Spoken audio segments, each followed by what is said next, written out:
It is 10 o'clock. Good morning from the 104.5 The Zone studios. I'm Lucas Panzica. The NCAA tournament got underway with the first four on Tuesday. Alabama State beating St. Francis, PA on a last-second layup, 70-68. They move on to play top-seeded Auburn in the round of 64. And North Carolina routed San Diego State 95-68 behind R.J. Davis's 26 points. A statement win for the Tar Heels. They will take on 6-seed Ole Miss on Friday. The Tennessee Titans are re-signing running back Julius Chestnut on a one-year deal, according to a report by Tom Pelissero. The team is also hosting free agent wide receiver Rondale Moore today, according to Mike Garafolo, a former second-round pick of the Arizona Cardinals. The Nashville Predators fell at home last night to the St. Louis Blues, a 4-1 final. For all your foundation repairs and waterproofing needs, visit USSTN.com. Breaking news at once on your home for the Titans and Vols. This is 104.5 The Zone.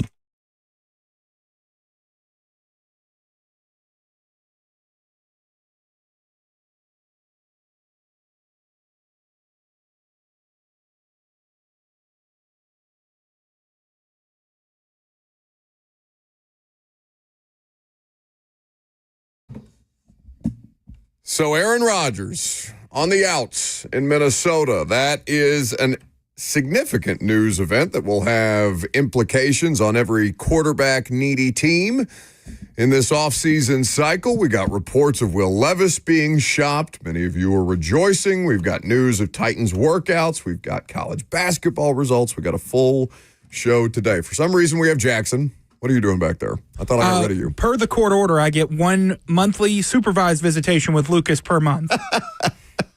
This was agreed to. This was agreed somewhere. to. Robert's duct tape in the break room. You were there. The judge decided this is what happens. Who is, am I responsible for child support or alimony in this deal? Because inevitably I'm going to be the one that has to pay money to support this thing. Yes. That hearing is next month. I hope you will attend. I think he will be pushing for one vending machine snack per day. Makes sense. No, we're going for the whole thing. The whole vending machine? Oh, man. Going to buy out the vending machine? How much would it be to buy out every single snack? $20. No. How much? At least 100. How much does a candy bar cost? You got to think it's like $1.25. There's like 30 different things in there, and then there's like right, so five or six of each thing. Okay, $200 to buy out the vending machine. You're willing to sell out for $200 worth of snacks? That you know what? That adds up for this show. Yep. 615-737-1045 is the number. If you want to jump in, we would be happy to have you. The F&M Bank chat. Also available to you. I have a basketball coach, and I don't know how to feel about that. It's not the one that people gaslit me into thinking that I would have, but it's a different former Drake coach. So we will probably not get to that throughout the course of the show. That's relevant to only me. Aaron Rodgers, though. Not relevant for the Minnesota Vikings anymore. Cross one destination off the potential Aaron Rodgers landing spots, at least according to Tom Pelissero of the NFL Network, who earlier this morning said that the two only serious options remaining for Aaron Rodgers are the New York Giants and the Pittsburgh Steelers, because the Vikings remain in the market for a veteran quarterback, but they will not be pursuing Aaron Rodgers. So Rodgers will not be able to collect the Brett Favre Infinity Stone of playing for the Minnesota Vikings in a return to the NFC North. Which is unfortunate for Aaron Rodgers, because Vikings Favre was pretty good. Better than Jets Favre. Which would stick with the theme of going former Green Bay Packers quarterbacks and their stops in the hereafter, going to the Jets, sucking, then going to the Vikings and leading a rejuvenation. So this feels like it's going right down a path of Aaron Rodgers becoming a Pittsburgh Steeler and Russell Wilson becoming a New York Giant, right? Doesn't that feel like the natural progression of things? What are you thinking if you're New York? How can you not try and get up for Cam Ward if Russell Wilson is how you're going to end up in this thing? Russell Wilson or Jameis? At least Jameis would be more fun. But it's interesting to see now, because there's been some gaslighting around Aaron Rodgers and the Vikings, and Diana Orsini has reported on this thoroughly. Pelissero is the one who first went back to saying, or reversed course, essentially, from what the potential could have been and said, they've continued to look for veteran backup quarterback options, but that's backup quarterback options because they're going to roll with J.J. McCarthy. He's their guy. They're getting enough calls on J.J. McCarthy heading into year 2, though he has not yet played in the NFL due to the season-ending injury he experienced in the preseason. They're telling teams in Minnesota that they are moving forward with J.J. McCarthy as their top option, which effectively cements him as a starter. Is there going to be no competition whatsoever? Minnesota just going to say, all right, bleep it, let's ride. It's the same approach the Chiefs took with Patrick Mahomes, although Mahomes didn't play by choice in his rookie year, by choice of the franchise, not so much by injury. I truly wonder how much J.J. McCarthy we would have gotten to see. Probably not much with the way Sam Darnold was playing all season if McCarthy had been totally healthy. But, stands to reason there would have been some sort of sample size with him as a backup quarterback. It's a big gamble. I want to know what changed. What do you mean? What changed with the Vikings that they were into Aaron Rodgers, at least enough to drag this thing along to today? All right, we're good. Well, we never heard that they were into Aaron Rodgers. We just heard that Aaron Rodgers was just kind of waiting to see what the Vikings. It's almost like they were just rubbing their chin, just mulling it over. Just looking at him like, I don't know. That's what I'm saying, though. That's what I'm saying. But, eventually they got to a point. He was under the impression, Rodgers, that there would at least be something worth waiting this thing out for, right? Something there. So whether that's communication between the Vikings and Rodgers' agent, whether that's communication between Rodgers' agent and the Vikings saying, hey, just keep us in mind. Whatever, just let's keep an open dialogue here. And if you guys make a decision at some point, that would help us inform our decision about what to move forward with next, because the Vikings are the best option for him. Indisputably, the Vikings are the best option for him. The question is, are the Vikings or is Aaron Rodgers the best option for the Vikings? And they're saying, nah. So at some point, they got to the point where they said, nah, McCarthy. I want to know what was the tipping point. That's the thing that's left out in the middle of all this. And I bet it's how much money he wants. Yeah. At the end of the day. You're right. The Vikings are the best option for him because they are the best football team of the three, Vikings, Steelers, Giants. But I continue to be weirdly okay with the fit that could be Aaron Rodgers and the Pittsburgh Steelers. Well, yeah. I just feel like it's something that could work. And when I say work, I mean get them to the playoffs.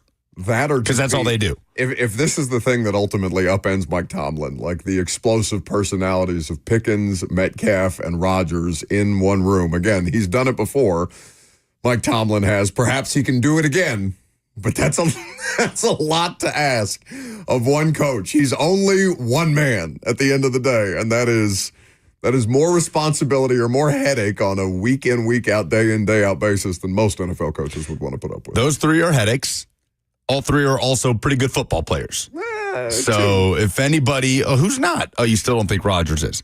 No. He was top 10 in I don't know how many categories last year. Okay, go ahead and give me your counting. I think we do this thing where when a guy is not good at football at the very top of his game for years and years and years, and then takes some steps back, he's suddenly irrelevant and terrible. No, he's 41 and off an Achilles. That's why I think that it's probably and he's still a better quarterback than half the league? No, I don't think that's true. You don't think that? You think that there are 16 or more better starting quarterbacks than Aaron Rodgers? Yes. I don't know. Stop I don't know if I agree with trafficking in that. the name and look at the player. I did. I looked at the player last year. What the hell was that? Did you get your toe stepped on? What happened? Cap. I yelled cap. Oh, God. That's a It poll felt like question. somebody stepped on your foot while you were yelling cap.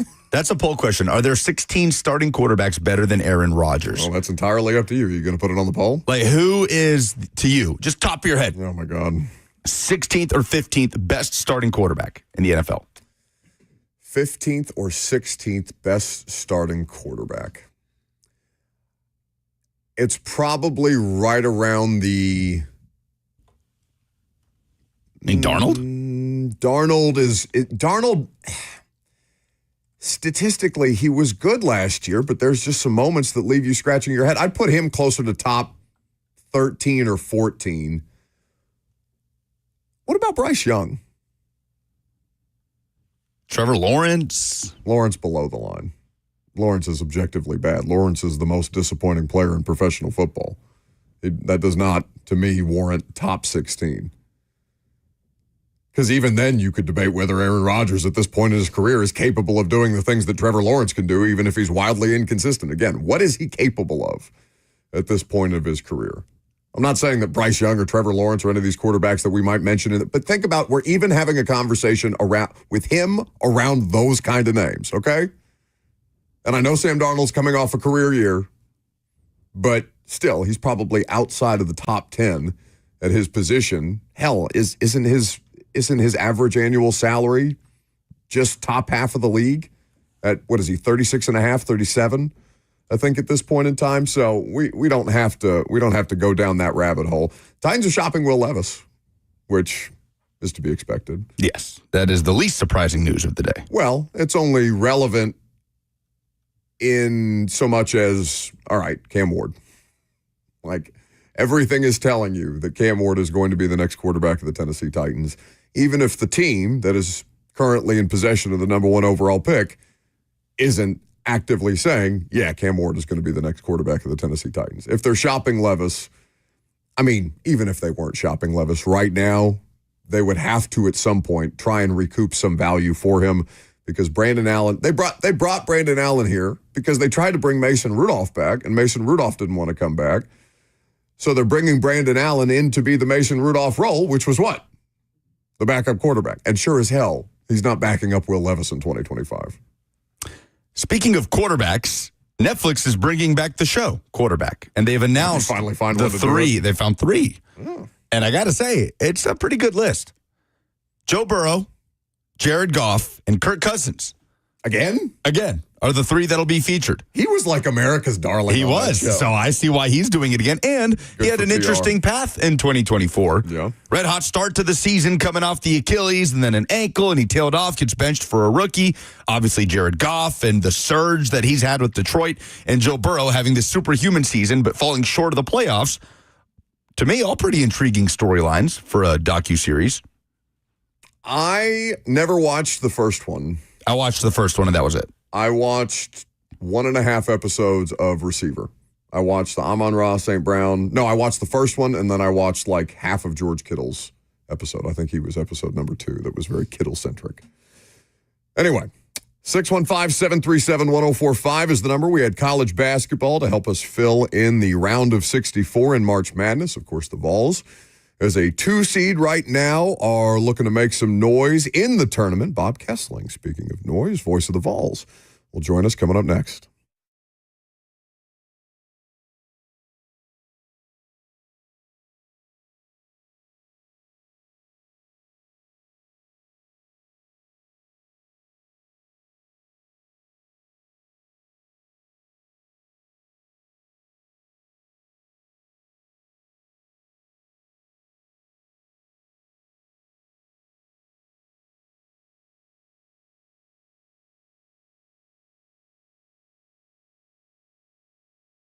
There are so many misconceptions out there about ED treatment, and the Tennessee Men's Clinic can debunk those for you. Lots of men assume that if the pills don't work, they have no other options than irreversible surgery to treat ED. The sad reality is that if you go to your family doctor, for example, irreversible surgery may be among the only protocols they have available for you. Do not go to extremes to treat ED before you have talked to the experts at the Tennessee Men's Clinic, because they specialize in men's sexual health issues. It's all they do. It makes them the experts in the field, and they have access to multiple protocols and options to treat ED based on your specific needs and what's going on in your body. So don't trust your health to an online pharmacy, and don't feel like you're out of options. The Tennessee Men's Clinic is there to help you understand all of your options and make sure you know that their protocols are patient-centered and customized to your needs. They have treatments for everything from low testosterone, ED, treatments that increase size, stamina, and everything else in between. So schedule an appointment online today at TennesseeMen'sClinic.com for their Franklin or Midtown location, or call them 615-208-9090.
Welcome back to the show. We are fueled by Hattie B's hot chicken and basketball. March is upon us. The tournament is officially set with the first four in decided yesterday, and it's always good to have Voice of the Vols.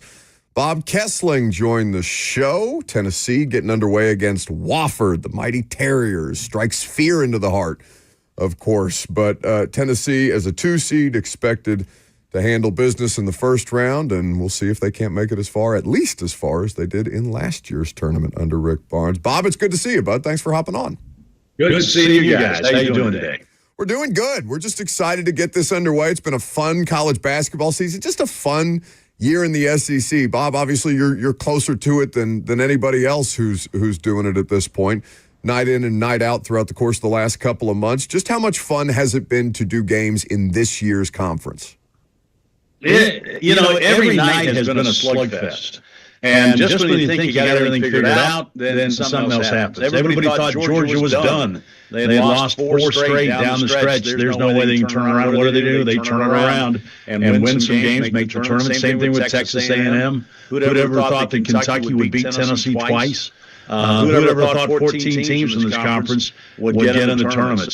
So it's been an unbelievable season just of ups and downs. And every time you think you got it figured out, you don't have it figured out. And that's the thing that everybody's trying to figure out in a single elimination tournament, right? How much of what we learned about these teams throughout the course of the regular season and even the conference tournaments is going to carry weight into this. Obviously, Auburn looking to rebound from the end of their season. Tennessee making it to the SEC championship game, but just coming up against a better team on that night in Florida, who they've gotten the better of once this year, but Florida has shown at a couple of different points that they're capable of turning it on in a way that not a lot of teams in the world of college basketball anywhere in the country can. Bob, did you take away from that SEC tournament final most based on what you saw from both of those programs? That Florida is right now the best team in the SEC. And they're a team that if I was playing them in the NCAA tournament, I'd be scared to death. They've got four big guys, 6'10" or above. They got Hanglot back. That gives them another big body. They got terrific guards, and they play great defense. And those are a lot of things that you can win NCAA tournaments games with. So I think Florida is the most dangerous team in the country going into this tournament. I mean, a lot of people are thinking Duke, but then Flag gets hurt, and you never know where they're going to be. Houston plays great defense, but do they have enough offense? And down the line, Auburn has been so up and down the last 4 or 5 games. I don't know if you can really count on their offense to come through and be able to get you to the Final Four. And the same thing with Alabama. Bama, when they're good, they're really good, but they can be really bad at times too offensively. So it's just I think it's going to be a great tournament. I think there are going to be a lot of teams that you maybe don't think of right now that can make a run at this thing. I'll be interested to see how Georgia and Texas play. Those are the two teams that I kind of scratched my head about whether they really were NCAA tournament worthy, but they did enough at the end of the season to convince the committee. We'll see how they do in the tournament, but there's a chance that you're going to have to play a lot of guys. I mean, in Tennessee's bracket, you could play Kentucky for a third time. You got Georgia, you got Illinois, all these teams that Tennessee's already played. So that's what makes this thing really intriguing. And I think you look at every single bracket with so many SEC teams in there. If you're an SEC school, there's a pretty good chance you're going to play one or two SEC teams in this tournament somewhere along the line.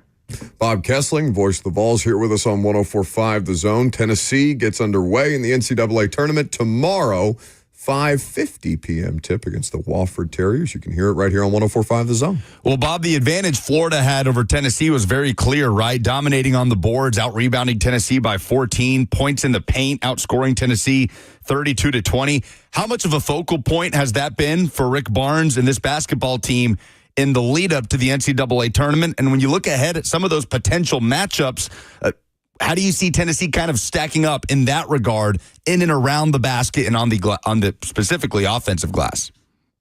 Well, Wofford is a team that shoots the three. They've got 4 guys that have made over 50 three-pointers on their roster and a couple of guys that made in the 60s. So they're a team, they don't have a lot of size, so they're going to spread you out and just try and outgun you. UCLA has a bunch of big guys inside. They're a pretty physical basketball team, and Mick Cronin's teams, are always pretty physical. So if you face them in the second round, maybe you got the same dilemma. Can you get on the boards with them And the one thing that really hurt Tennessee in the Florida game was they got in so much foul trouble, but everybody did, but Florida had more depth and were able to withstand that. Tennessee's depth, if you get into foul trouble with this team, you're in trouble because you don't have that much depth. And so it'll be very interesting to see in a lot of these games how the referees call it. Ziegler and Meshack play great defense, but they use their hands and they're very physical. And will that go in the NCAA tournament? We'll find out. And so when they played up in Illinois, if you remember, Ziegler got 2 quick fouls in the second half and the first minute and a half, I think, and sat out for like 15 minutes. So those were different referees. Those were Big Ten refs that they faced up there. So a lot of these refs, they've never seen Ziegler or Meshack play. And so how are they going to call it? And I think that's a big factor in any of these NCAA tournament games. How the officiating, are they going to let you play? Or are they going to make it really tight? And you have to adjust to that pretty quick. Then you hope. I thought in the SEC championship game, I thought they were good officials, but I thought that they called it differently in the second half. I mean, in the first half, they kind of let you play, and they would call the obvious fouls. But in the second half, they really tightened things up, and it was a parade to the free throw line. And I'm not sure anybody wants to see that in an NCAA tournament game. No, they don't. And you bring up that Illinois game and the mental image of Jordan Gainey going coast to coast with the buzzer-beating lay-in kind of flashes across everybody's minds. He was fantastic in that SEC championship game, 24 points. How much of an X factor, how much of a spark does Jordan Gainey need to be off the bench for this team to make another deep run? Well, I think, you talk about Jordan's offense, which is really good. He's really improved that. But he's a lot better defensively, and that gives Tennessee 3 guards on the perimeter that can guard you. That's why they're so good defending the three-point shot, is because they've got those 3 guards that really protect the perimeter and get out there and cover those three-point shooters. And Gainey has got those long arms, and he's really gotten a lot better defensively. But he's a third scorer. He's the third leading scorer on the team. A lot of people don't realize that. But, Jordan's had a really good season. And to me, I think he's the 6th man of the year in the SEC because just the way he plays and what he has to this roster in this offense. So I think Gainey is really a big factor in this tournament for Tennessee coming off the bench. But I also think that Igor Milicic, I wish he'd be a little more, and so does Coach Barnes, maybe a little more aggressive offensively because, he came in here as a shooter and he can really shoot it, but he's just at times, I won't say, he's reluctant at times to take shots. And he's a great shooter. Let him shoot. I mean, my old high school coach used to tell us if it never goes up, it never goes in, so you better put it up. And I think that's true with Igor. He was a tremendous scorer at Charlotte. I mean, that's what his calling card was, and he could be another X factor if he kind of figures it out a little bit in the tournament, shoots it a lot more. I just think he's so cautious about making a mistake, and especially with Coach Barnes stresses defense so much. I think he's thinking more defense than he is offense. I wish he'd think a little more offense, and because Tennessee could really use 10, 15 points from Igor every night. And if you get 20 or 25 points from Chaz Lanier, and then Gainey gives you 15, Tennessee's going to be a hard team to beat. And they have been a hard team to beat throughout the course of the regular season, Bob, which is what makes that thing not so frustrating because obviously they've had a good season. They've gotten a number 2 seed for the 2nd straight year. They've competed at a high level. They've got quality wins over Florida and Alabama and all kinds of other really Auburn in the SEC tournament, all kinds of quality teams that they'll be tested against heading into March. But to your point about the reluctance of Igor Milicic, I watched that Florida game in the championship and saw Florida just have so many scoring options and the ease with which that ball moves around and just the size and physicality advantage that Florida had in particular, to your point about the most dangerous team heading into March. And I wonder what it's going to take for Igor Milicic to become one of those reliable night in, night out scorers when you're going to need more than one option in a tournament like this. Yeah, I mean, you've just been kind of waiting for that breakout game with Igor, when he puts up 25 or 30 points, which he's very capable of doing. He did it at Charlotte all the time. So, and they've got to get more production offensively out of him. If Tennessee's going to make it to the Final Four, they just have to, because you know that these teams are going to lock down like Florida did on Chaz Lanier. I mean, they had somebody face guarding him every minute of the game. And so every point that Chaz Lanier got against Florida, he really had to work hard to get them. And so if you have that other score on the other side, it makes them a little more reluctant to put so much pressure and so much attention on Lanier. So with Gainey and Milicic, if those guys could come up shooting and scoring a lot of points, and then you add Lanier in the mix, that's pretty good formula for Tennessee to have a deep run in this tournament.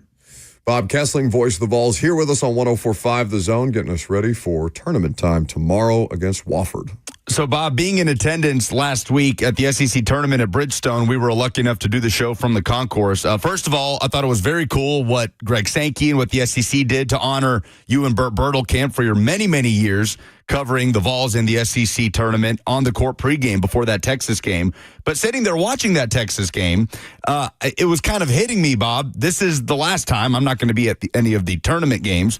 This is the last time, the SEC tournament, that I will ever see Zakai Ziegler play for Tennessee in person. And it was just kind of crazy to think about sitting there watching the game, and you just had the SEC Storied documentary about Chris Lofton and what an incredible story he was battling cancer during his time at Tennessee. I'm just curious for you, Zakai Ziegler, how he kind of stacks up his narrative, his career arc, going from an unknown prospect out of New York to the story that he is at Tennessee, how that sort of stacks up for you and some of the all-time great individual narratives that you've covered in your long time as the voice of the Vols.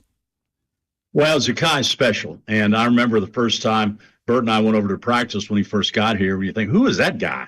And, what's he, is he a walk-on? What is he? And suddenly he's running circles around guys. My favorite story with Zakai, just the way he plays, is I guess it was last year. Bert and I had him on the post-game show on radio, and one of the teams was trying to post him up down low, and he just wouldn't let him post him up. He was getting around him, knocked the ball away, and this kind of stuff, and these teams weren't able to post him up down low. And I said, Zakai, it's pretty amazing how that you get down there and defend the post when you're only 5'9". And he looked at me and said, I'm not 5'9", I'm 6'4". What are you talking about? Because he plays like he's 6'4". He thinks he's 6'4". And it's just amazing. And the minutes he puts in on the floor. And if you go to practice, I mean, he challenges everybody on the team. I don't care what position you play, whether you're Okpara or Milicic, he's in your grill. I mean, he's fighting you and pushing you and doing everything he can. His spirit that he brought with him to Tennessee, and losing his house up in New York and everything, and how they fought through that.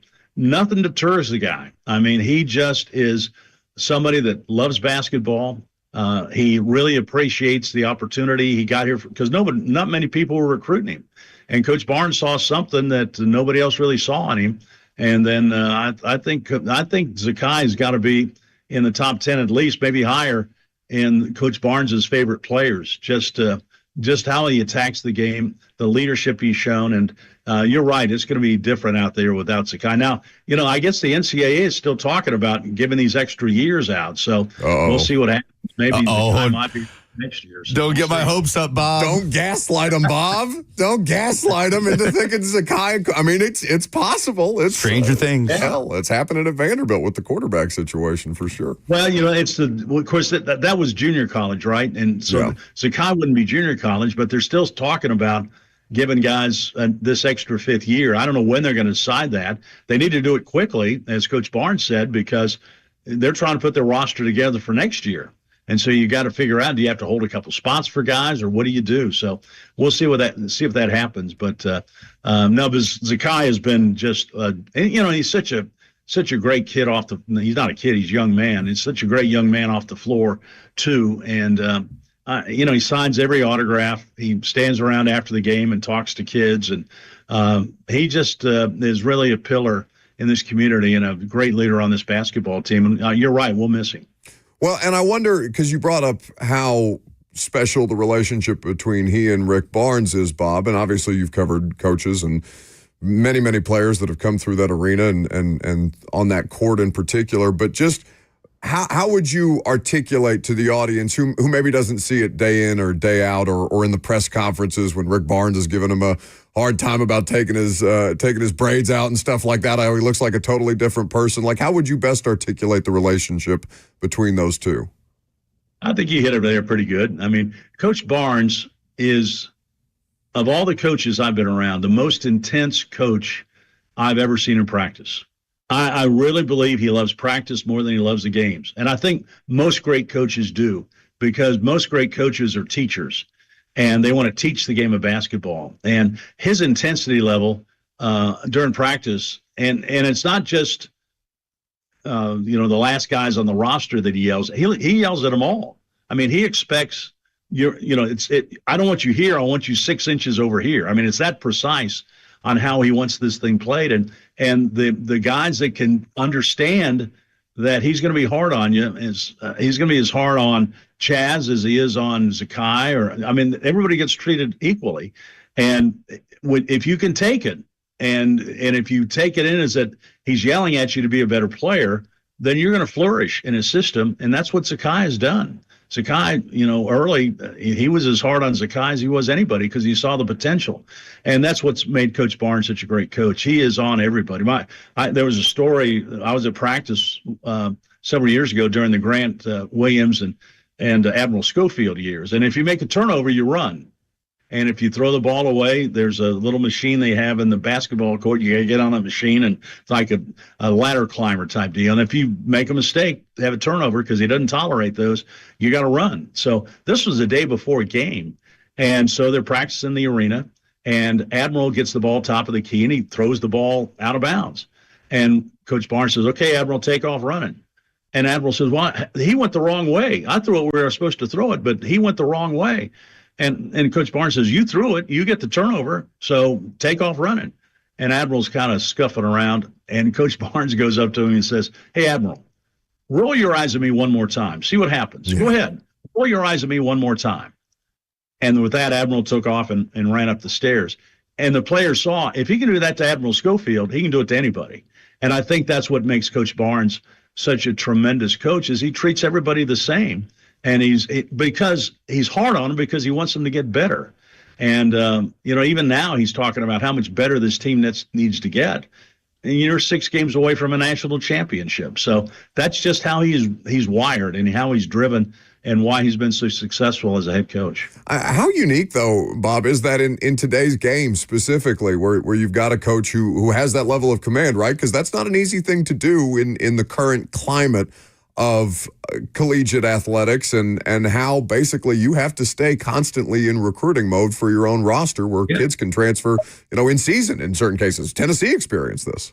Yeah, Cameron Carr. Everybody thought he was going to be a pretty good player, but he didn't think he could flourish under Coach Barnes' system. And Coach Barnes did great, so that's okay. There are other guys out there that'll do it. He's different from the younger up and coming coaches, because I think they're afraid if they yell at their players too much, they might leave. Coach Barnes isn't afraid of that. Coach Barnes wants you to do it his way and do it the right way all the time. And he's going to stay on you, and he's going to coach you hard. And he tells them when they come in, you're going to be coached hard, and you better be able to take it, because if you do it, I'm going to get you to the NBA. That's what he told Dalton Connect. And look where Dalton Connect is right now. And he's told the same thing to Chaz Lanier. And Chaz and Igor. Both of those guys have a shot at getting the chance to play in the NBA. And they both improve. You can see the improvement in Lanier from the first week of the season to where he is now. He's a much better player. He understands the game so much better than he did when he first started here. He was just a shooter. And now he knows how to run plays. He knows how to play defense a lot better. He's a much better player than he was when he came on campus back in the summer. Bob Kesling, voice of the Vols, here with us on 104.5 The Zone. And we're certainly going to miss the banter between you and Rick Barnes anytime you two are together on the Vol Network, Bob. Just as you go into this tournament after this incredible run as the voice of the Vols, how much are you just trying to soak in every moment here, every last game, every round of the tournament with you and Bert together? Obviously, he announced that he's hanging it up on the Vol Network as well. Just what has that been like to experience it alongside your partner that you've been with for over 25 years? Yeah, and actually it's longer than that, because we did Vol Network TV games before that together.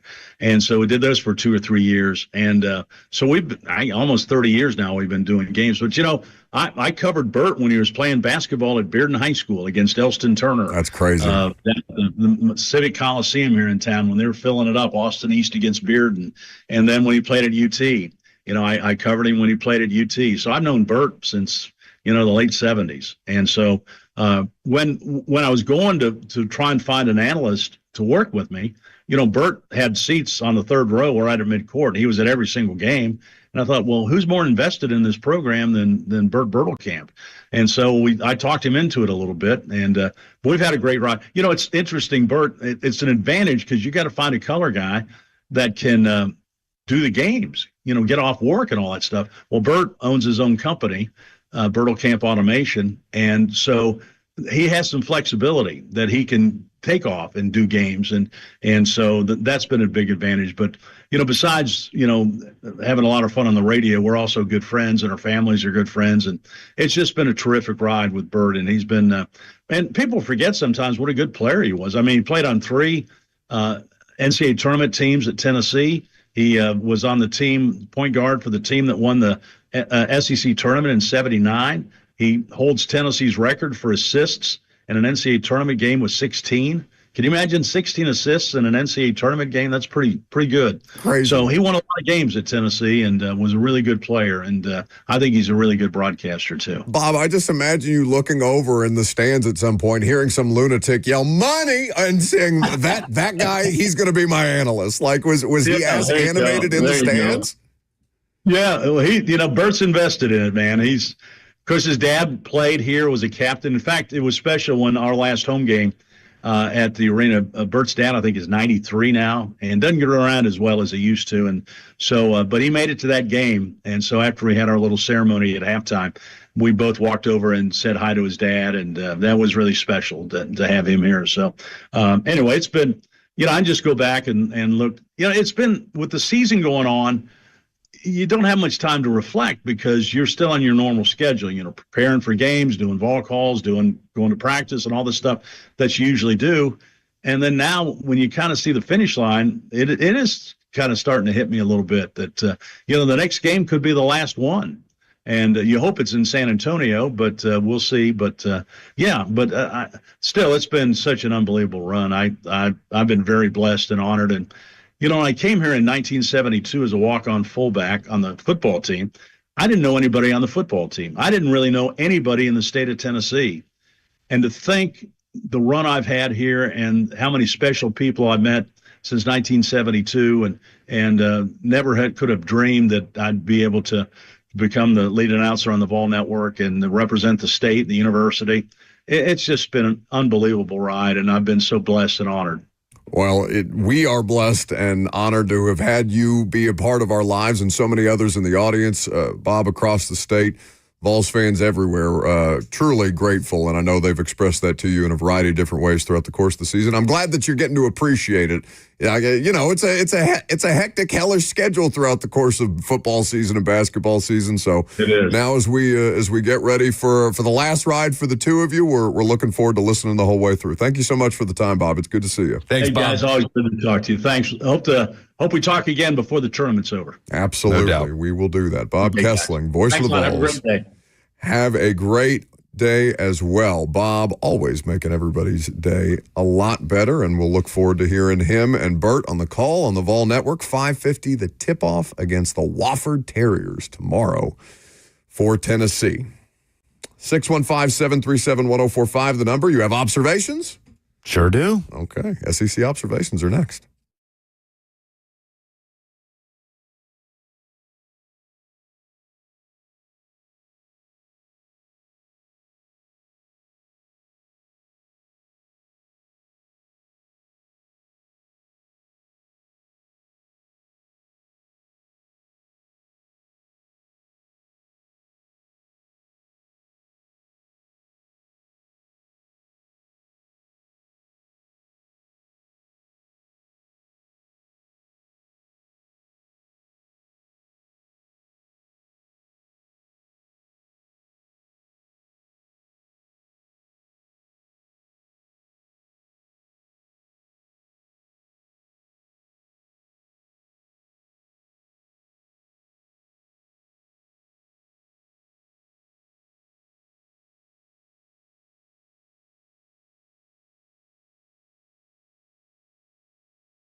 Ooh. Now, see, I thought we were allies, Jackson. I thought we were allies. I saw something new. I got an opportunity to hit a new button, and you think I'm not going to take that. I want that audio banished into the sun. No. I can play some other audio. It's really well done for a variety of reasons. What else? What other audio are you tempted to play? The Normus family debut on the Buck Rising show? Yes. We have options. Unfortunately, we do. There's an oldie but a goodie. Yeah. Well, old reliable back there. Can always be counted on. All right. SEC observations.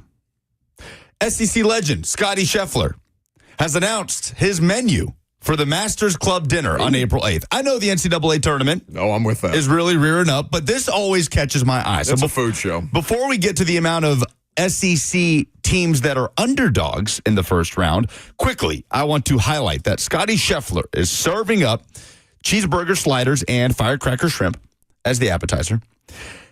Papa Chef's meatball and ravioli bites. I can only assume that is a recipe of Scotty Scheffler's father. I don't know.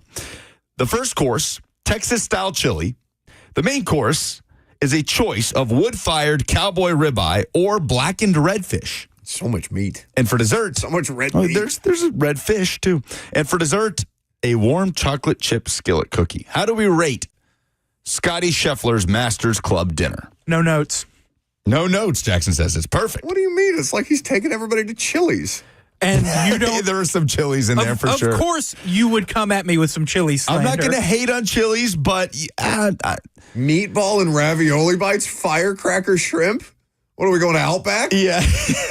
What are you talking about? He's a simple man. It's basically a Chili's or a TGI Fridays menu. What? Come on down to the Australian Outback for Scotty Scheffler's Masters tournament. I would destroy that menu, but I get where you're coming from. Do you have a favorite? Has there ever been one that's ever stuck out to you? Oh, I would have to go back through them. Because for me, it was Hideki Matsuyama, Oh, did it go? the Japanese influenced menu. I bet it was so good. Oh my goodness, it looked incredible. But there you go. That is former Texas Longhorn I just Scotty immediately, Scheffler's Masters dinner Like, menu. That screams at me, all right, redneck.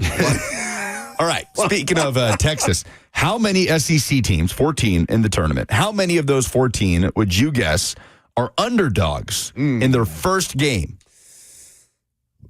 Point spread underdogs. 4. 6. Okay. Almost half. Yeah. Texas is an underdog tonight, 3.5-point dog against Xavier in their first 4 matchup. Georgia, a 5.5-point dog against Gonzaga. Arkansas, a 4.5-point underdog against Kansas. John Calipari against Bill Self. Vanderbilt, a 3.5-point underdog against St. Mary's. Ole Miss, a 1.5-point underdog against North Carolina. Made a bit of a statement last night. R.J. Davis, 26 points. That game was over, it felt like, by the first media timeout. And that's what Slay said exactly they needed to do. R.J. Davis needs to come in here and take over if they're going to have a snowball's chance in hell of looking like an actual tournament team as opposed to what they look like all regular season. How mad is everybody going to be if North Carolina makes like a Sweet 16 Oh, run? I'll be pissed. Yeah. I'll be pissed. I am actively rooting against North Carolina. I do not want to see them have success. They do not deserve to be in there. Well, they made a statement. That was a rout of San Diego State yesterday. Congratulations on your statement game in the first 4 in. Well, they're playing a pretty good team in Ole Miss, a Chris Beard coached team that I thought acquitted itself pretty well in the SEC tournament. Dramatic win against Arkansas, and they really pushed Auburn kind of to the brink.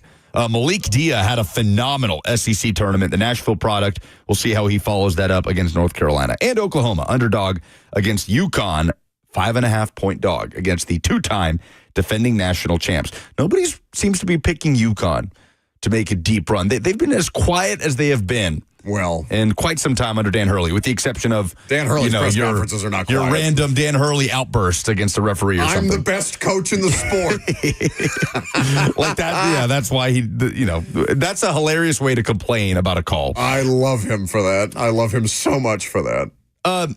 19 of the last 22 national champions have been ranked in the top 6 of the Ken Palm rankings entering the postseason. 19 of the last 26? 22. 19 of the last 22 national champions been in the top 6 of Ken Palm going into the tournament.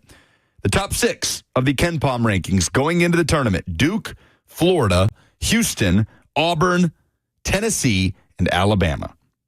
Are there any SEC teams we should be looking at as a potential Final Four run candidate apart from those four that are in that top six? Florida, Auburn, Tennessee, Bama, which obviously are either 1 or 2 seeds in this tournament. Oh, no, I would even pare it down. I mean, you don't think Tennessee and Alabama are Final Four teams this year, are you? A lot of people are picking Tennessee to the Final Four. I think Tennessee got the best 1-seed matchup it could ask for with Houston in the same bracket. They would have to beat Houston, though. For sure, yes. And, Houston would have to survive its way to the Elite Eight, as would Tennessee in that regional final. But that game would be a rock fight. I'd rather play Houston than Auburn.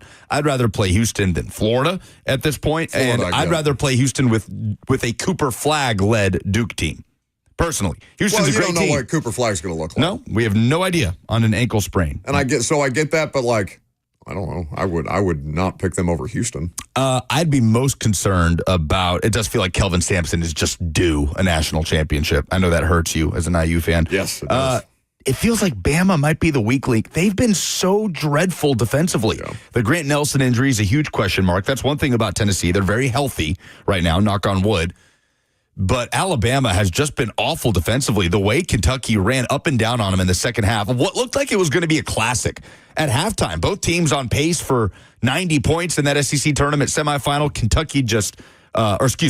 Florida. Alabama destroyed Kentucky. Florida just blazing past Alabama in that second half. So that's the team that I'd have the most questions about. But SEC's got to, I feel like the SEC has to win a national championship this year. All this talk about the best conference in the history of the sport. Well, especially 14 Greg teams. Sankey getting out there and being like, we expect to have 14 in. Get out of here. You gotta show something. You got to show something when it comes to the San Antonio Final Four this year. Well, if there was something in the nebulous prize bucket, then I would have something to give you for the dumbest thing in sports. But is there not? Jackson tells me that the people responsible for filling the nebulous prize bucket have again been negligent in their jobs. Shocking to no one. So we will do the dumbest thing in sports this week. Either way, with you, tell us what the dumbest thing in sports this week is. We'll tell you ours. I'm Buck Rising. It's 104.5 The Zone.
It is 11:03. Good morning from the 104.5 The Zone studios. I'm Lucas Panzika. First four action in the NCAA tournament picks up again tonight as Mount St. Mary's and American University play for the 16 seed to face Duke at 5:40. And then Texas versus Xavier tip off at 8:10 for the right to play 6 seed Illinois. The Titans are re-signing running back Julius Chestnut on a 1-year deal, according to Tom Pelissero, and the team also is hosting free agent wide receiver Rondale Moore. That's according to a report by Mike Garafolo. Moore is a former second-round pick of the Arizona Cardinals. For all your foundation repairs and waterproofing needs, visit USSTN.com. Breaking news at once on your home for the Titans and Vols. This is 104.5 The Zone.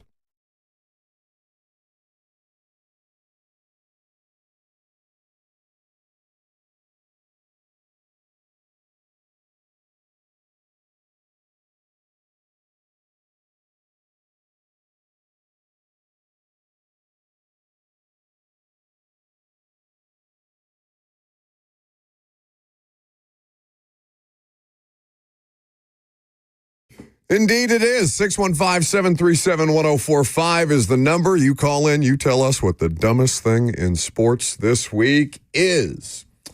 Mitch Voigt of the Michigan baseball team is my dumbest thing in sports this week. Not for his celebration that imitated him snorting coke, following a triple in Sunday's 11-0 win over USC, but the apology after the fact. Put out a Notes app statement yesterday. Is this how, when we are inevitably fired in disgrace, most people get the option to resign on their own terms before they're fired in disgrace? I just assume they're not going to give us an option. Are we going to put out a statement via Notes app? I already have mine written up. What is this we? You are going to get canceled. I will make sure of it. Canceled? Yeah, that's right. Robert. It'll never work again in this town. Robert is my meat shield for getting canceled because Bert is far more likely to say something problematic than I am. But this is the statement from Mitch Voigt on Instagram and Twitter. I would like to apologize for my actions on third base yesterday. I made an immature decision in the heat of the moment. The gesture I made does not reflect my character, the household I was raised in, or the Block M that I represent in any kind of way. I take full responsibility for what I did, and I am truly sorry to all of those who I have negatively impacted by doing this. Jackson, I believe we have a phrase that we like to say into the microphone when we don't believe somebody. Lies, cap, all of it. That's a lie. That absolutely does reflect your character. You did it. I'm surprised we don't see more college baseball players do that, if I'm being totally honest. What, ripping lines? Yes, like as a means of celebration?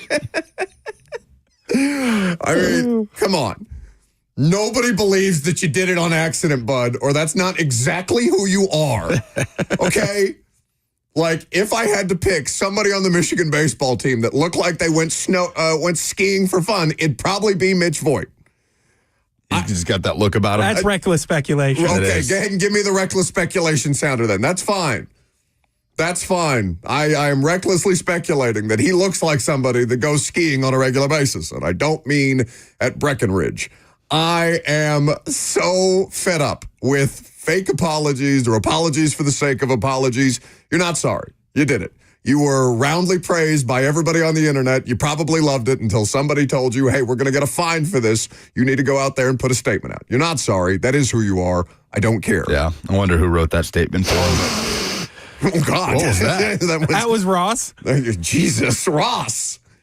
Do you have an addiction? Do we need to know? I didn't realize this before. I mean, speaking of reckless speculation, go ahead and put him on a microphone now that I'm accusing him of cocaine usage in his first 2 weeks on the show.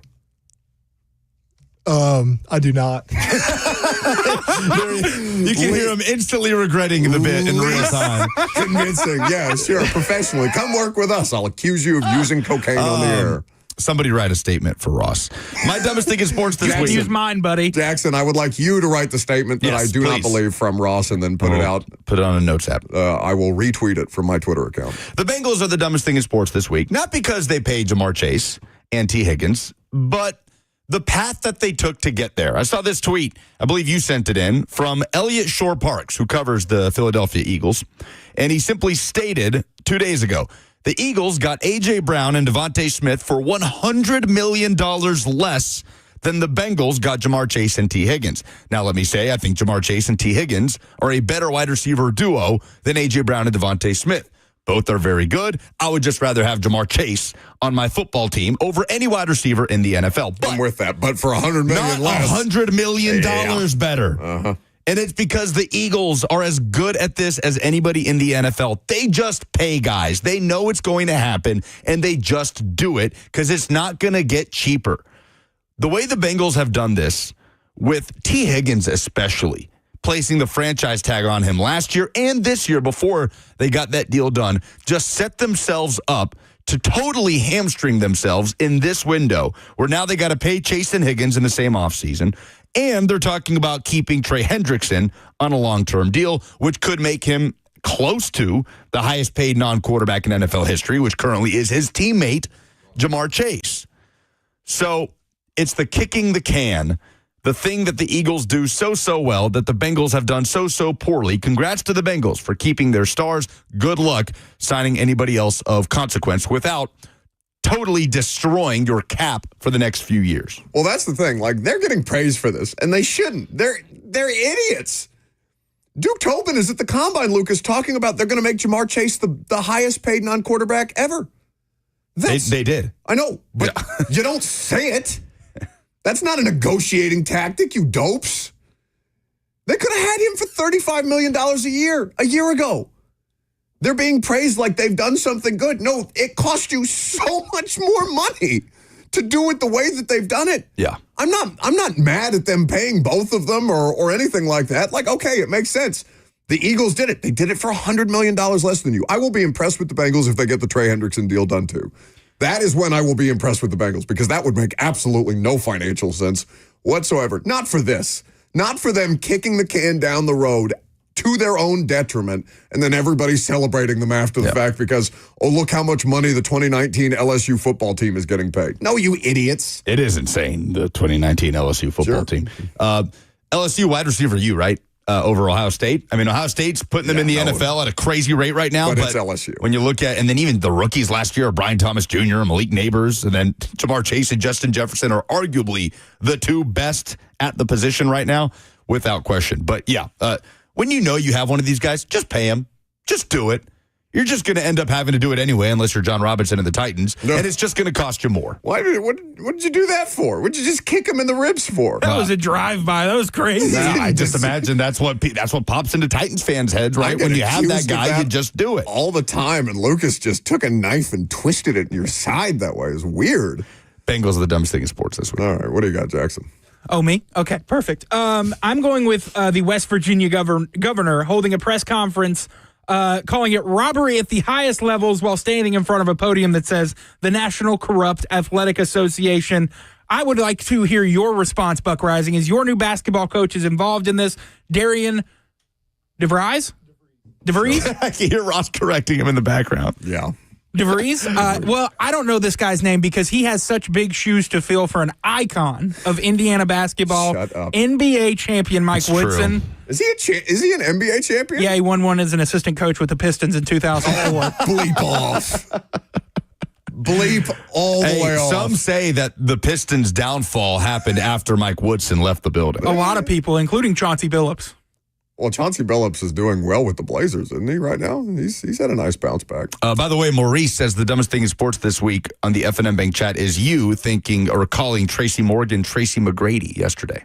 You called Tracy Morgan Tracy McGrady? He couldn't think of Tracy Morgan, and he said Tracy McGrady.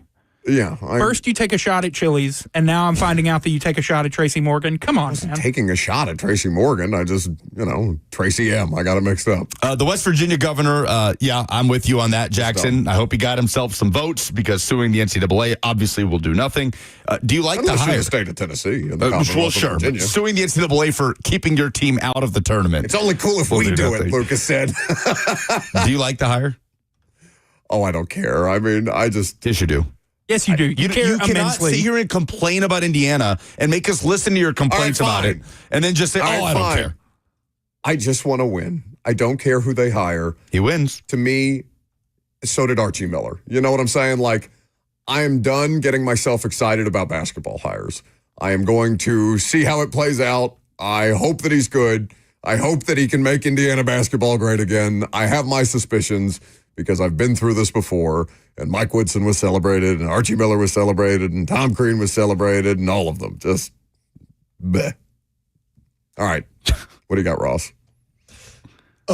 Louisville finishes in the AP poll ranked number 10, gets seeded 8th in the tournament in Auburn's region. Now, I'm not a big fan of the AP poll anyways. I don't think it matters that much, but to be ranked 10th and then get an 8 seed, that would mean the committee views them as around the 30th best team, if my math is right. And then, as Lucas pointed out yesterday, if they win, they face Auburn in the second round. The games are in Lexington, Kentucky. I don't expect them to beat Auburn necessarily, but I would expect that to be a pretty good Louisville crowd based on proximity, and Auburn could have to deal with that in the second round as the number 1 overall seed. So I think that was pretty bad on the committee's part. North Carolina was bad too, but at least they made something happen last night after we, spanked them around 3 times this season. But again? Ross. Come on, Ross. Keep it together. You couldn't even get through your analysis. You said we like you're a part of the Duke basketball team, and then you ripped a line. He's asked to give a response. Diabolical. Jesus. Come on, man. Calm down. Keep it together. You're going to have a heart attack. I don't have control over turning this microphone on. That was Jackson Williams. I don't know that stupid sound. what that means. That is just a lie on my character, Ross. This is our first day working a show together. I don't know what to think right now. Might have to check him into rehab by the end of the show. Also, the dumbest thing in sports is the way that you say Louisville, not Louisville. Louisville. He might as well have said Louisville. Louisville. Louisville, Man, like you got peanut butter in your mouth. Ross catching all sorts of strays today. Tough scene. All right, we'll do calls for the dumbest thing in sports coming up next.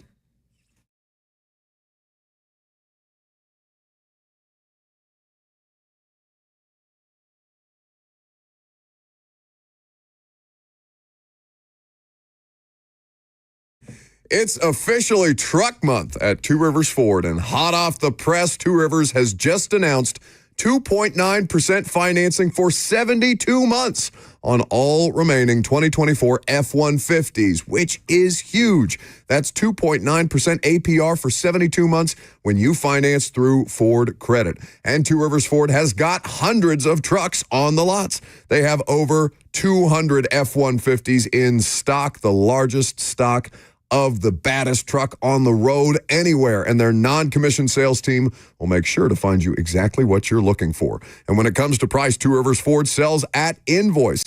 It's just that simple, and it's that great of a deal. No hassles, no haggling, no bait and switch. So you'll get a great price on your new truck from Two Rivers Ford and take advantage of Truck Month savings now through March 31st. It's Truck Month at Two Rivers Ford, the South's most trusted Ford dealer.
Welcome back to the show. We are fueled by Hattie B's Hot Chicken. We'll get some phone calls on the dumbest thing in sports this week here in just a second. We're also going to get into what positions in the draft we're overthinking at this time of year, because as the visits take place, as free agency winds down, there's a lot of time. It's just a lot of time to talk about the same players, the same names, the same lists over and over and over again, to the point where sometimes you can overthink these things. And there is a good many players in this draft and positions in this draft that I think are being overthought. So we will get to those here in just a second. But let's do the dumbest thing in sports this week. Charlie and Franklin, always a welcome presence. Hey, Charlie. Good morning. Listen, this might not qualify, but I'm going to try to tell you. All right. 81 years ago, I started playing golf in Indianapolis at the Broadmoor Country Club. When I moved to Tennessee 53 years ago, I started selling golf balls to the local people that played the golf course for $5. Average golf ball today is $45. Okay. So I've been in Harpeth Hills for years, and I sell balls. Monday, my balls were stolen. I don't know if you understand that, but it takes I have 100 different golf balls that I have to have 12.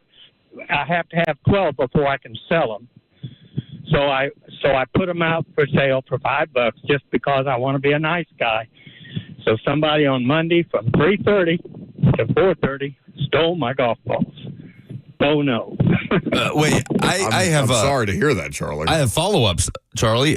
So what do you mean you put them out for sale? Like a yard sale type of? I put them in a cardboard box, all 12 alike, all with no marks on them, all in perfect condition. I've done this for over 53 years. People know me from all over Nashville. They might even call you because it's just a friendly thing. It's not because I'm trying to make money. I retired in '99, so I'm doing okay. But I just sell them for $5 just to be nice to the people, because the Pro V costs $55. I sell them for $5, so that's not a bad deal. And I'm not making money on it. It goes through 5 processes to wash them and clean them up to make them look nice. I got to put them in 12 in a box. I don't sell them less than 12.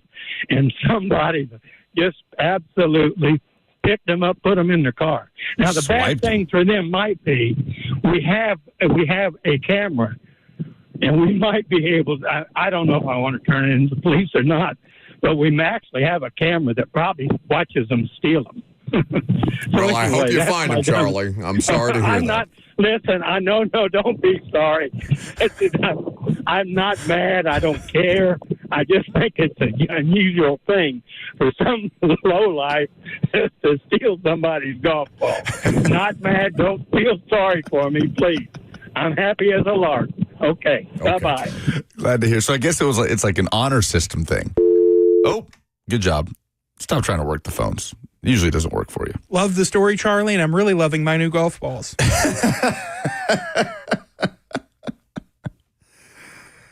If I find out that you stole 81-year-old Charlie and Franklin's golf balls, I will fire you again. I will throw them at your car. That's what they're for. Oh, sorry, Charlie. Oh, Danny has the dumbest thing in sports this week. Yeah, my dumbest thing in sports is quite the opposite of Lucas's. Mine is the fact that people keep moving the goalposts on my Bengals every time they do something. I don't think it was stupid at all the way that they handled these contracts, and I'll tell you exactly why. Lucas, you specifically brought up the Eagles and the $100 million difference between the receivers, and I don't, while baseline numbers, you're correct, and I don't dare impede your intelligence or your facts there. No, you can do that. What we're not doing is we're not making an apples-to-apples comparison there. We're not talking about the number of years these players are under contracts or the insane number of increases to the cap space in that amount of time. When you look at the average annual value for Joe Burrow, Jamar Chase, and T. Higgins, and you compare it to the same players, the quarterback, wide receiver 1 and 2 for the Philadelphia Eagles, the Bengals are a mere 2.1% higher on average annual value for those 3 players. And there's no world where you can convince me that Joe Burrow, Jamar Chase, and T. Higgins are not worth every penny more than that for the comparable guys on the Eagles. It was not those 3 players that won the Eagles a Super Bowl. Mind you, they did play good games, and they had some really good runs. I will also say that the Bengals aren't tied down to huge money at the running back spot, and mind you, Chase Brown is certainly not as good as the... That's 60 seconds on the clock. Thank you for the call, Danny. They could have had him for less. Yeah, it's just the lack of urgency to just do it when you know you're going to have to do it. I get his point. I totally understand what he's saying. He made a fine argument. The argument is still void by the fact that you could have done it already. Yeah. It wouldn't have cost you as much as it did. You could have done T. Higgins 2 years ago. How much money would they have saved by just doing it with T before placing that first franchise tag on him? I have no issue with the Bengals and the way that they paid those guys. My issue is that they knew they were going to pay him, and then it took them this long to do it anyway. I mean, if I'm a Bengals fan, I'm certainly glad those guys are playing for my team still, without a doubt. I would love a Jamar Chase and a T. Higgins. I would love one or the other. I have negative. Jackie is the last dumbest thing in sports this week before we pivot to some draft talk. Man, I was going to say, y'all are giving Ross a hard time or whatever. That's whatever. But the other thing in sports is the station or the show or whoever hired him. I mean, how y'all going to hire somebody? It sounds like they came off of Beavis and Butthead and not expect them to have a drug problem. Oh, no. Oh, man. Ross. Not only is Jackie alleging that you have a coke problem, but that you sound like Beavis or Butthead. I think Ross deserves to respond to that. Would you like a rebuttal? I don't appreciate catching those strays, Jackie. That wasn't a stray, bud. That was a minding my own direct business in here, cutting up these podcasts and saying my dumbest thing in sports. Sorry, I don't say Louisville like you want me to say it. We all have speech problems on this show. Do we?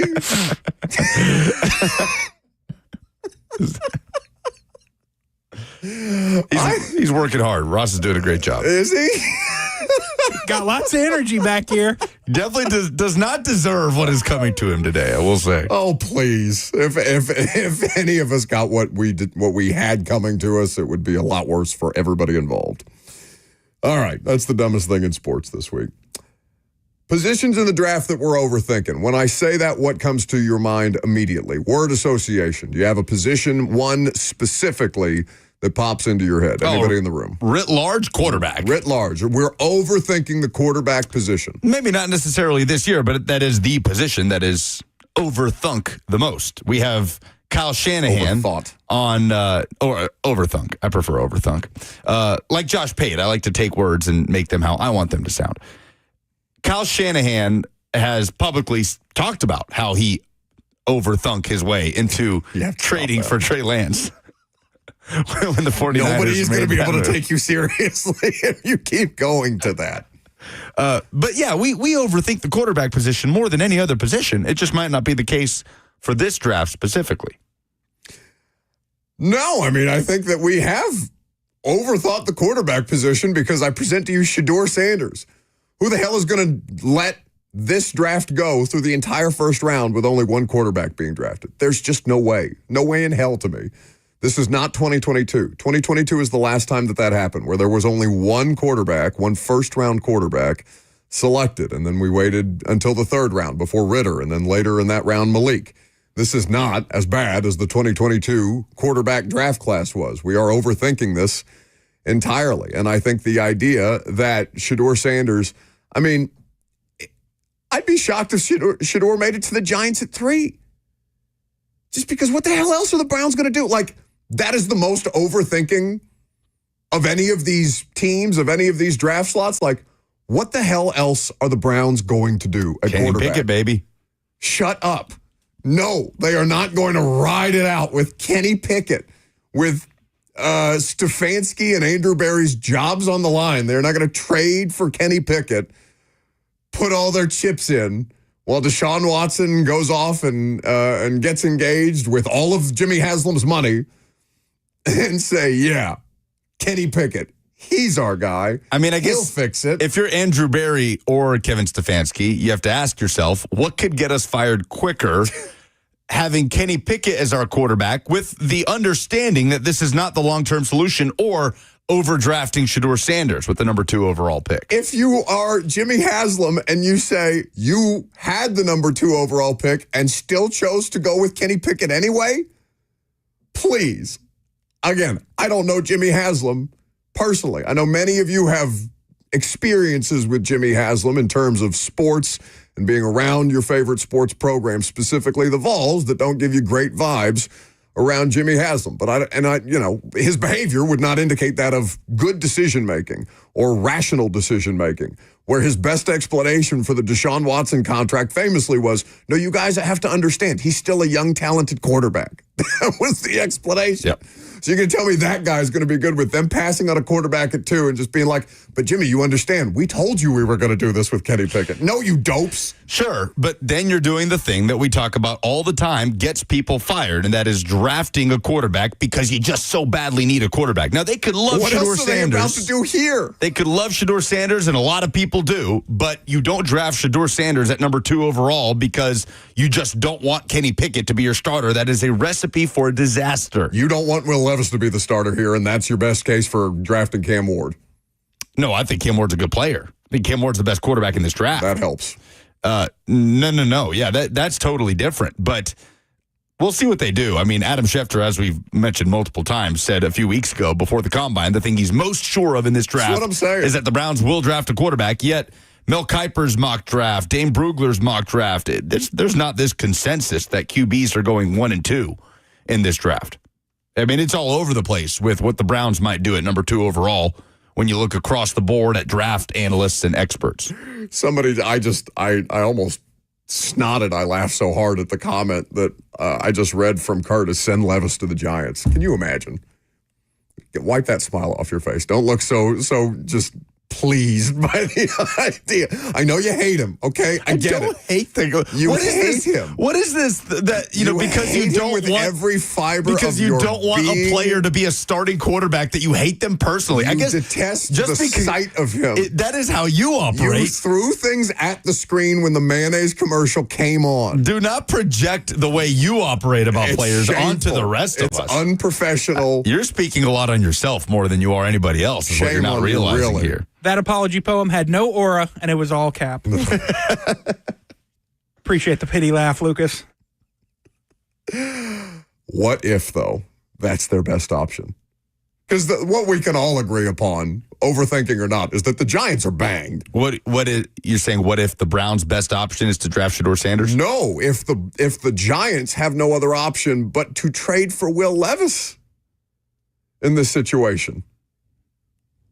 I mean, I suppose you could try and sell him off to Cleveland if you wanted to. If you're going into 2025 with Will Levis and, I don't know, Jameis Winston and your job as your security QB on the room, line. just fire him now. Just Brian Dable, Joe Shane, just go ahead and bow out. I mean, Dable got Josh Allen right. He's probably thinking, okay, I could pull off a football miracle here if I just got Will Levis to even look like a competent starting NFL quarterback. But to do it in New York, oh my God, can you imagine him in that media cycle? Oh, I do not wish that upon him at all. I hope that he goes somewhere where he doesn't have to play right away and he can, in a couple of years, be one of these reclamation project quarterbacks. Please, God, for his sake, do not send him to New York, no matter how bad it gets. Yeah, that would not be a favorable spot for Will Levis. I think a position that we're overthinking, though, are some of these wide receivers. 100%. Ted McMillan ran a 4.55 the other day, and people freaked out because it's slow. I have now deferred to how Lucas does draft analysis. Was he a good college football player? If yes, then he has a chance to be a good NFL player. DK Metcalf had a bad 3-cone drill. And I know DK is not the greatest wide receiver since the dawn of time or whatever, but he's still a really, really good player, and he's a $30 million a year player. Ted McMillan is a good football player no matter what he runs in a straight line. Game speed and straight line speed are two different things. I feel the same way about Luther Burden. I feel Luther Burden is being entirely overthought by people who are dropping him out of the first round. I would love for him to drop out of the first round because I think the Titans should try and get him. Whether it's at 35 or if they have to trade up to get him, that would be great. Now, the two are very different. Burden took a big step back this past year. Yes. There was a regression there from a production standpoint, whereas McMillan just continued, just another casual 1,300-yard plus receiving season, 8 touchdowns. Now, McMillan did have some huge, one in particular, stat padding games early on in the year. I mean, the 300-yard, 4-touchdown performance, half of his touchdowns on the season came against New Mexico in the season opener. So, that he was able to stack those up early, but he's a really good player. I don't care about his 40. I don't care at all. We've gotten better about making the testing at the combine look more like football plays. I thought Golick Jr. articulated that really well, where he's talking about some of the drills that they're having the offensive linemen do at the combine that are simulating screens, essentially, and things like that. Like things that are actually applicable to football acumen and how well these guys can perform athletically in space. But the wide receiver stuff, I think, is being entirely overthought.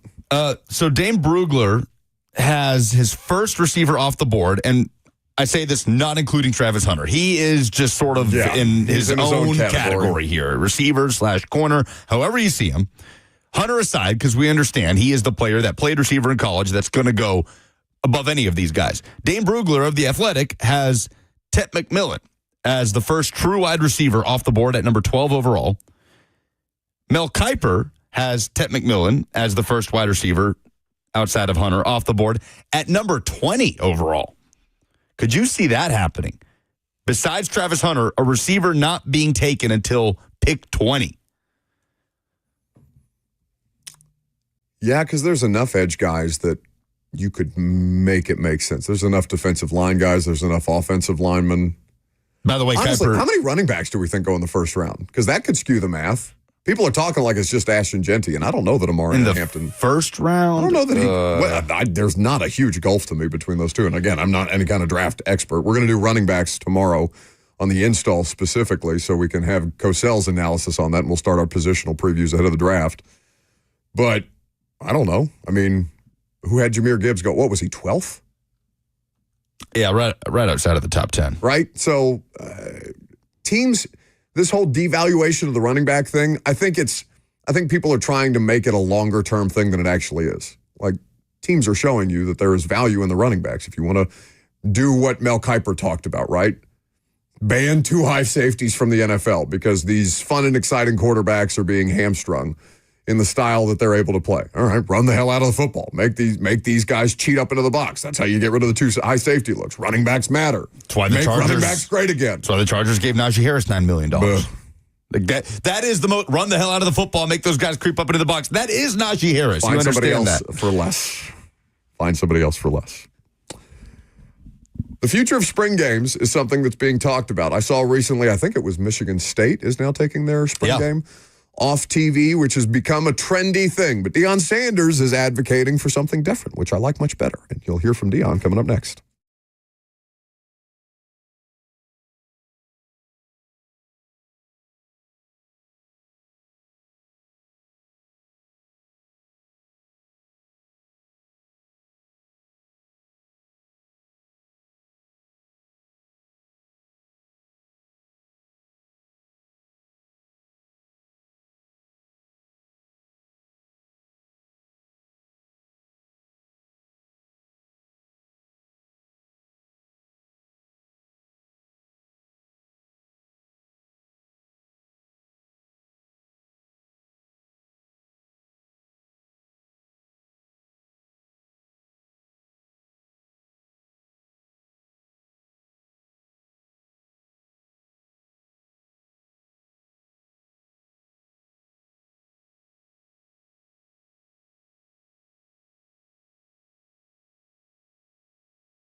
Welcome back to the show. We are fueled by Hattie B's Hot Chicken.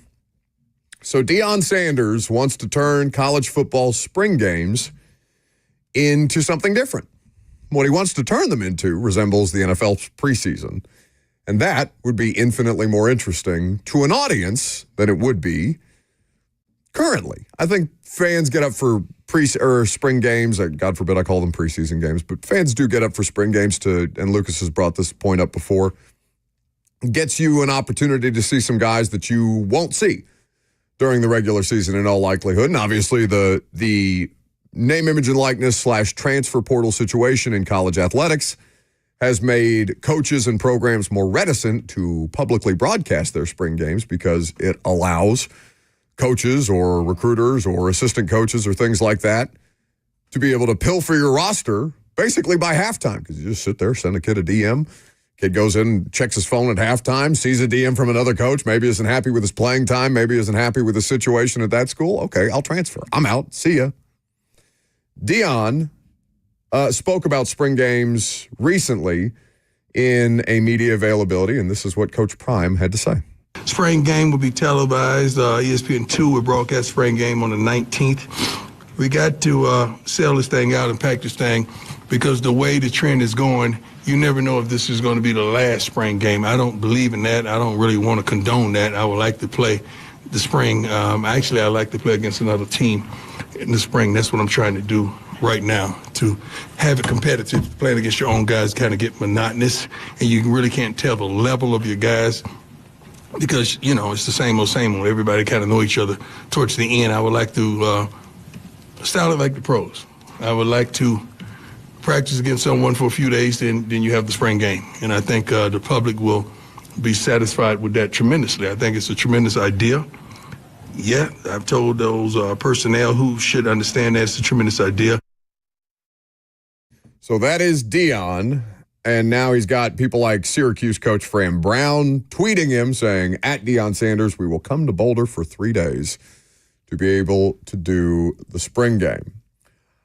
What do you make of the college football spring game becoming more like the NFL preseason as we get closer and closer to the college football format looking like the NFL's format?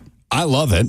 I mean, this is something that we've kind of just talked around in college football for years and years, the idea of inviting another team onto your campus, because spring games have gotten so convoluted too, and so many players, the best players don't play in the spring games. It's really a chance to see the incoming recruiting class, and even then that's a big question mark, because how many of those guys are going to even be on your team in the next 2 years? So the interest in spring games has also gone down, and the interest in coaches playing spring games obviously has gone down. So Nebraska, Texas, Ohio State, Oklahoma, and USC have all said they're not playing a spring game this year. Michigan State, the latest.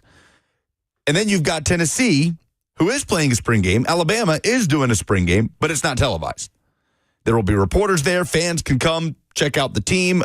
Who was it that told us? Adam Sparks told us it'll be broadcasted on the Vol Network. Great. But this feels like such an easy, just slam dunk thing to bring interest back to spring games. But one thing that has to happen, though, before this becomes even somewhat normal in college football is get rid of the post-spring practice transfer portal. Coaches will not sign up for this across the country unless you do that, because the primary concern is your players getting poached. You play on national TV, coach sees player, coach hits up player in April, player leaves that program for a better opportunity, more NIL money, whatever. That's the reason most coaches are citing injuries, and there are multiple reasons, but that's the biggest factor. Now, Deion, I love that he sees this trend, and he says, I'm going to push and do the exact opposite, put it on ESPN2, and see if I can get another team in here. But until you get rid of that post-spring practice portal window, it's not going to be something that we're going to see. Not going to be a common practice, I don't think. I just think there's too much opportunity to make money. The answer to all of your questions for sure is money. And if you would put these things, there would be way more interest. There would be a hell of a lot more interest than an NFL preseason game. 100%. In something like this. This would generate cash hand over fist. There's no way they don't try to move toward this model. Vol's spring game is April 12th. What in the world? What else is going on April 12th in sports? right? Like, as long as you're not doing it on the weekend of the Masters. Golf, yeah. There's nothing else going on. So 100%, it's a huge, huge opportunity, which is why we have to get this schedule cleaned up. It's not tenable. Get rid of the post-spring practice portal window, and let's start making this a common practice in college football. I would love to see Tennessee scrimmage, I don't know, North Carolina, right? Get Bill Belichick and the Tar Heels to come over to Knoxville. Make it a home and home. That's what I'm saying. You're acting like they have to get rid of this post-spring spring ball transfer portal window, and I'm just – there's way too much money for the NCAA to not look around and be like, yeah, we should do this transfer portal. Sure, but coaches also have to be willing to do it. Sure. And you're right. Money is the answer to all of your questions, but ever and always. Again, there are teams, like spring games have been televised. They are no longer being televised. Coaches do not want them televised. So that to me would be that's the last barrier that we got to get out of the way before this becomes the norm. Also, the golf people are screaming at you because Master Saturday is April the 12th. Is it? I thought it's usually the weekend before. Nope. Oh man. It is. It really is. It's the worst possible. It's April 10th through 13th. All right. Not full. 615-737-1045 is the number. I'm just stunned. One, it's delightful to see that Bert showed up to work today. Also, I'm so confused by the idea that he has a collared shirt on back there as he's taking, an important man. Corporate executives around. I've never seen him in a collared shirt in my entire life, and that is jarring to me as he's professionally trying to explain things to very important people. They're back there. 615-737-1045 is the number. F&M Bank chat also at your disposal on Facebook, YouTube, Twitter, and on Twitch. So Dion is trying to bring the NFL preseason to college football spring games. We'll see what headway he's able to make in that department. There's not a downside. Not a one. What's the downside, right? Injury concern? You can get hurt in practice. Injury concern is in practice, is in preseason games. I mean, you don't want injury situations no matter what, but you would feel better about it if it was going up against another team where it's high-level competition, where you don't have to question the level of effort that you're getting from the players, whether teams are going half speed because they're just trying to protect their assets. Of course, heading into the regular season, you're not trying to, one, show your hand, and two, get your players hurt in an inter-squad scrimmage that way. It's just not feasible. Yeah, but there is more interest in the freshmen that you just acquired in the most recent recruiting class playing in the fourth quarter as opposed to in an NFL preseason game when the majority of players playing in the fourth quarter of, say, preseason week 2 or 3, you're probably not going to hear from again, right? For the entirety of their NFL career. They're probably not going to be on your team, and their careers may not go very long. So it's hard to get up for that. It's hard to care about the fourth-string linebacker that's playing in an NFL preseason game as opposed to in college football. You've been following the recruitment of these guys for months and months, and if it's a highly recruited prospect that can help your team in the coming years, then you will be watching, even if they're sitting the starters for the fourth quarter and playing the 4-star true freshman wide receiver that may not crack the lineup this year, but you're going to need him in 2028 or whatever it might be. It's just too much of a slam dunk. It's too smart, which is why it probably won't happen very soon in college football. Speaking of things that you would like to happen sooner rather than later, the Titans are reportedly shopping Will Levis. Titans fans can't get him out of here fast enough. We'll give you the latest coming up next.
It is 12 o'clock. Good afternoon from the 104.5 The Zone studios. I'm Lucas Panzica. First four action continues tonight in the NCAA tournament as Mount St. Mary's and American University face off for the 16 seed that'll play Duke.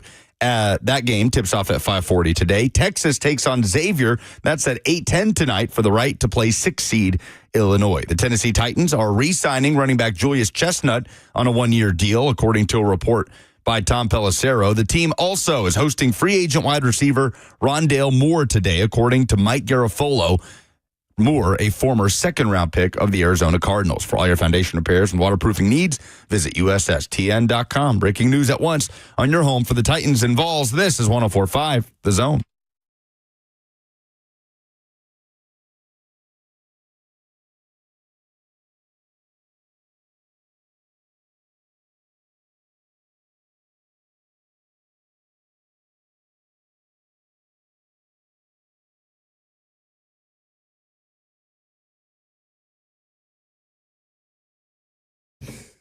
Final hour on this Wednesday already. Show's been moving real fast this week. I don't know why, but it's a good time. We're happy to have you.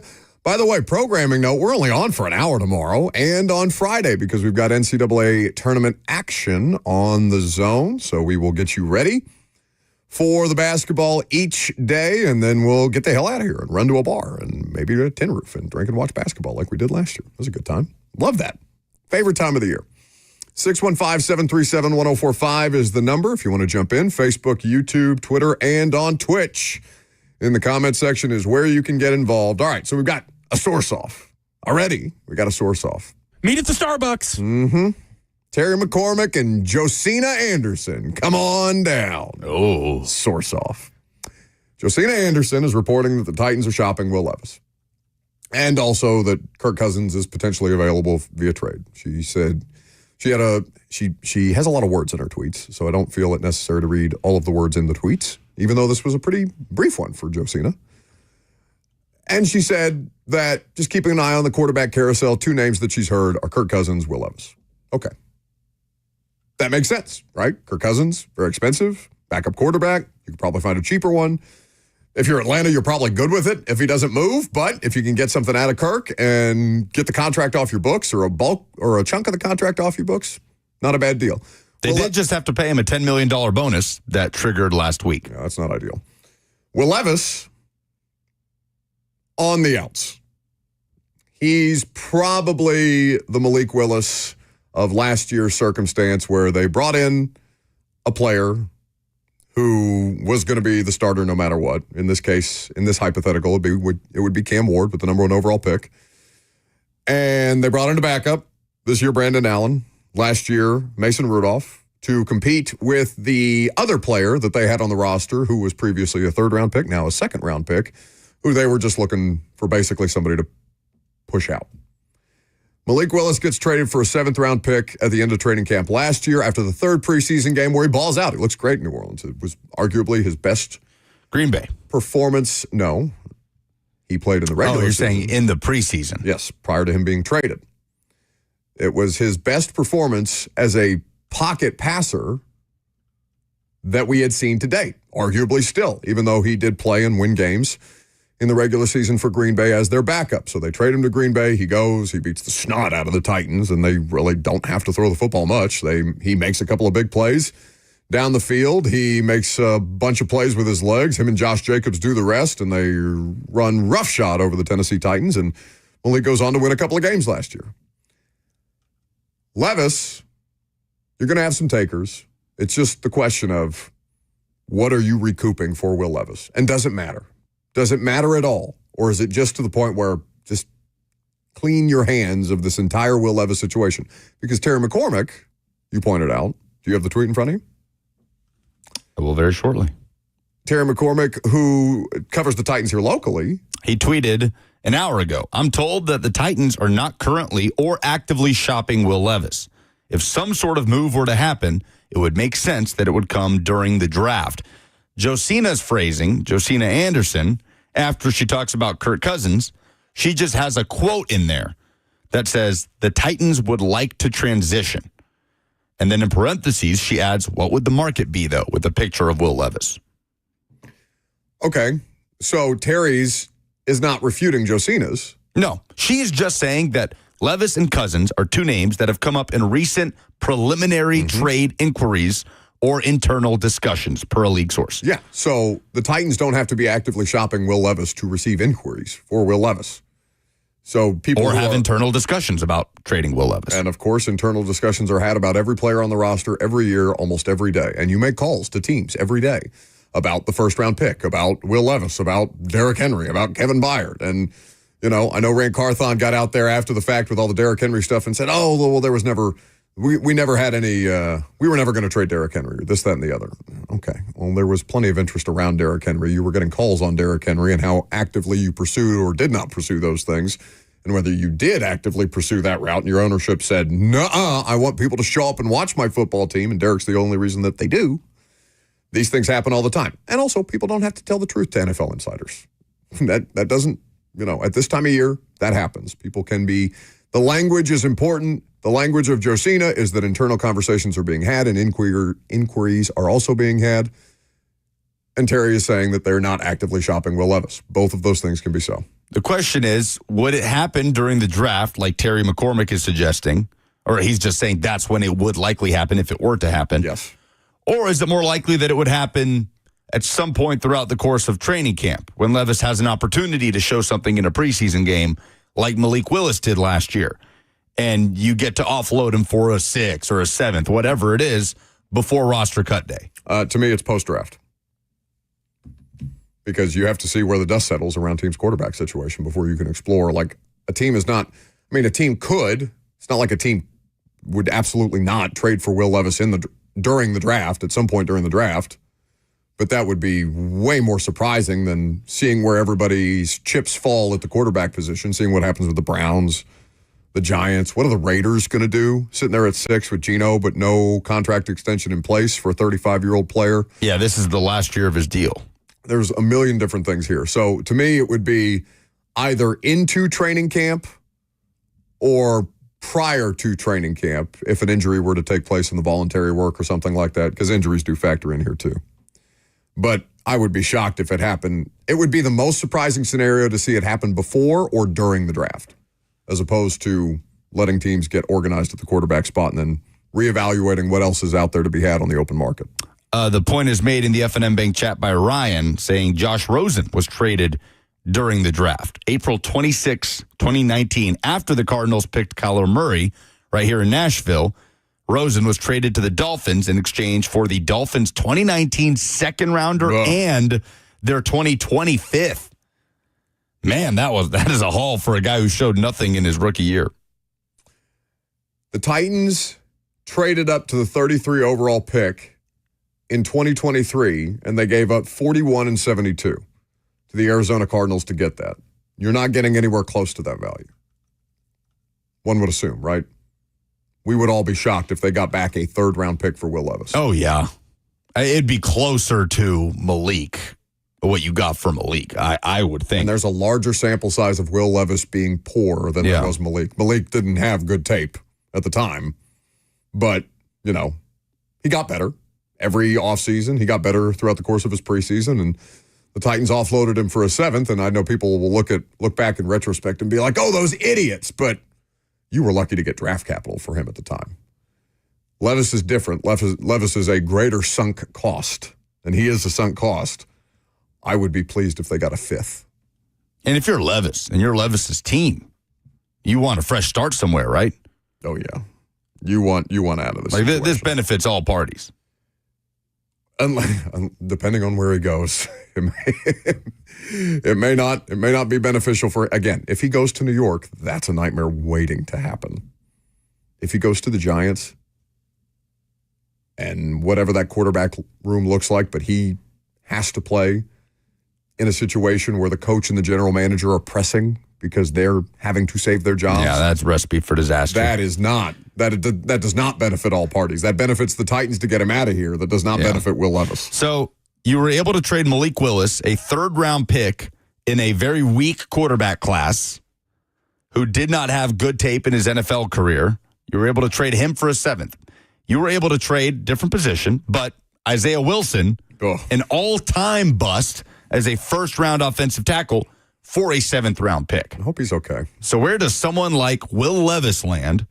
A 2nd-round pick, top of the 2nd round, and a far better quarterback class than the one Malik Willis was drafted out of. And a player that didn't just cost you that 2nd-round pick, but also cost you a 3rd. Yeah, who has better traits, obviously, better tools than Malik Willis, has more disastrous tape than Malik Willis, but also has better tape than Malik Willis, right? Like, there are moments in Will Levis's career. Yes. What he did in that Atlanta game, I know this was 2 years ago at this point, but that eclipses anything that Malik Willis ever came close to doing as a Tennessee Titans quarterback. Mm-hmm. So it's hard to nail down. It would have to be a team that really liked him coming out, I would think. And how many teams do you think were on that list? Really liked him enough to let, and plenty of teams are willing to let a player slide to them because you'll say, well, the Titans tried to trade up into the 1st round to get him, or the Titans did trade up in the 2nd round to get him. Well, there can be teams that liked him and didn't have a need at the quarterback position. Right. That do now. Dixie on YouTube says, can someone please tell me what tools are better than Malik Willis? He was more accurate as a prospect than Malik was. Played in more NFL, was a more pro-ready quarterback just based on the system he played in under Liam Cohen and Rich Scangarello, both coaches that had coached in the NFL. He's significantly bigger than Malik, which is a trait. It's not a skill, the size. Durability is not something, it's probably a push between the two of them. Levis availability has been an issue for Levis. Okay, Levis a mark against the availability. I think that beyond that, there's really not much else that you could point to. Both of them have big arms. Yeah. Levis has a more live arm, though Malik doesn't have a bad arm by any stretch of the imagination. Both are athletic, but Malik a better runner. A smarter runner as well. So you could do pros and cons on both of them that way. Levis I think there's a lot of different things about him that sold people for the same reason that a mayonnaise company was willing to put him on nationally televised campaigns before he did anything of consequence in the NFL. Like, Will looks the part, except he doesn't play the part very well. We will see what ends up happening with Will Levis, but I would say a 5th. I would say a 5th. And I might even argue a 6th. Because his good tape, yes, it eclipsed what Malik did here during his time, the best version of Malik. But the bad is catastrophic. And the bad is much more recent. It is this, and it's not just like Malik would have moments that would make you drop your head into your hands and things like that, I'm sure, if you're a Titans fan. But Levis, the bad moments that Will Levis had will steal your soul. It's not even close how much more viscerally Levis screw-ups would hit you in the chest. Malik, you came in with reasonably low expectations, and then, I think it's okay to say that he underwhelmed even based on expectations, understanding that he was on a bad team. But I can't even imagine what teams are thinking about looking at that tape and trying to lowball the Titans for, hey man, we saw it too. 615-737-1045 is the number if you want to jump in. Best available free agents out there in the post-first wave market. We'll talk about them coming up next.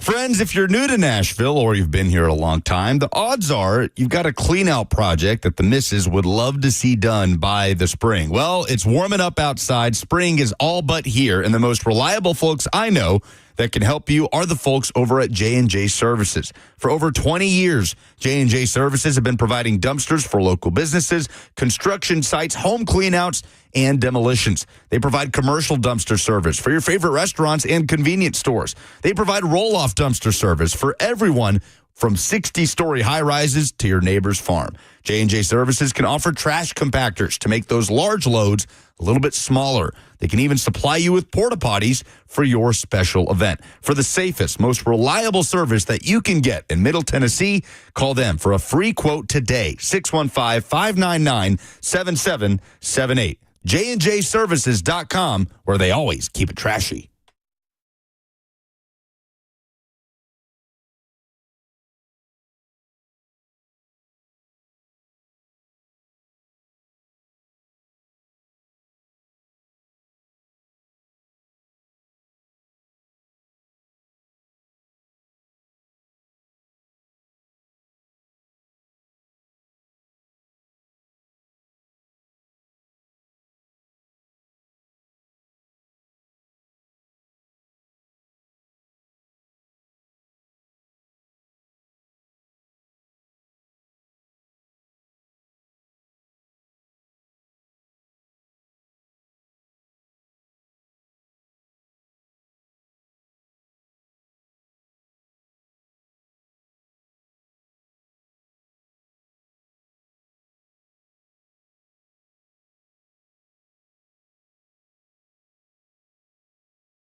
Welcome back to the show. We are fueled by Hattie B's Hot Chicken. 615-737-1045 is the number. Free agents can still be signed.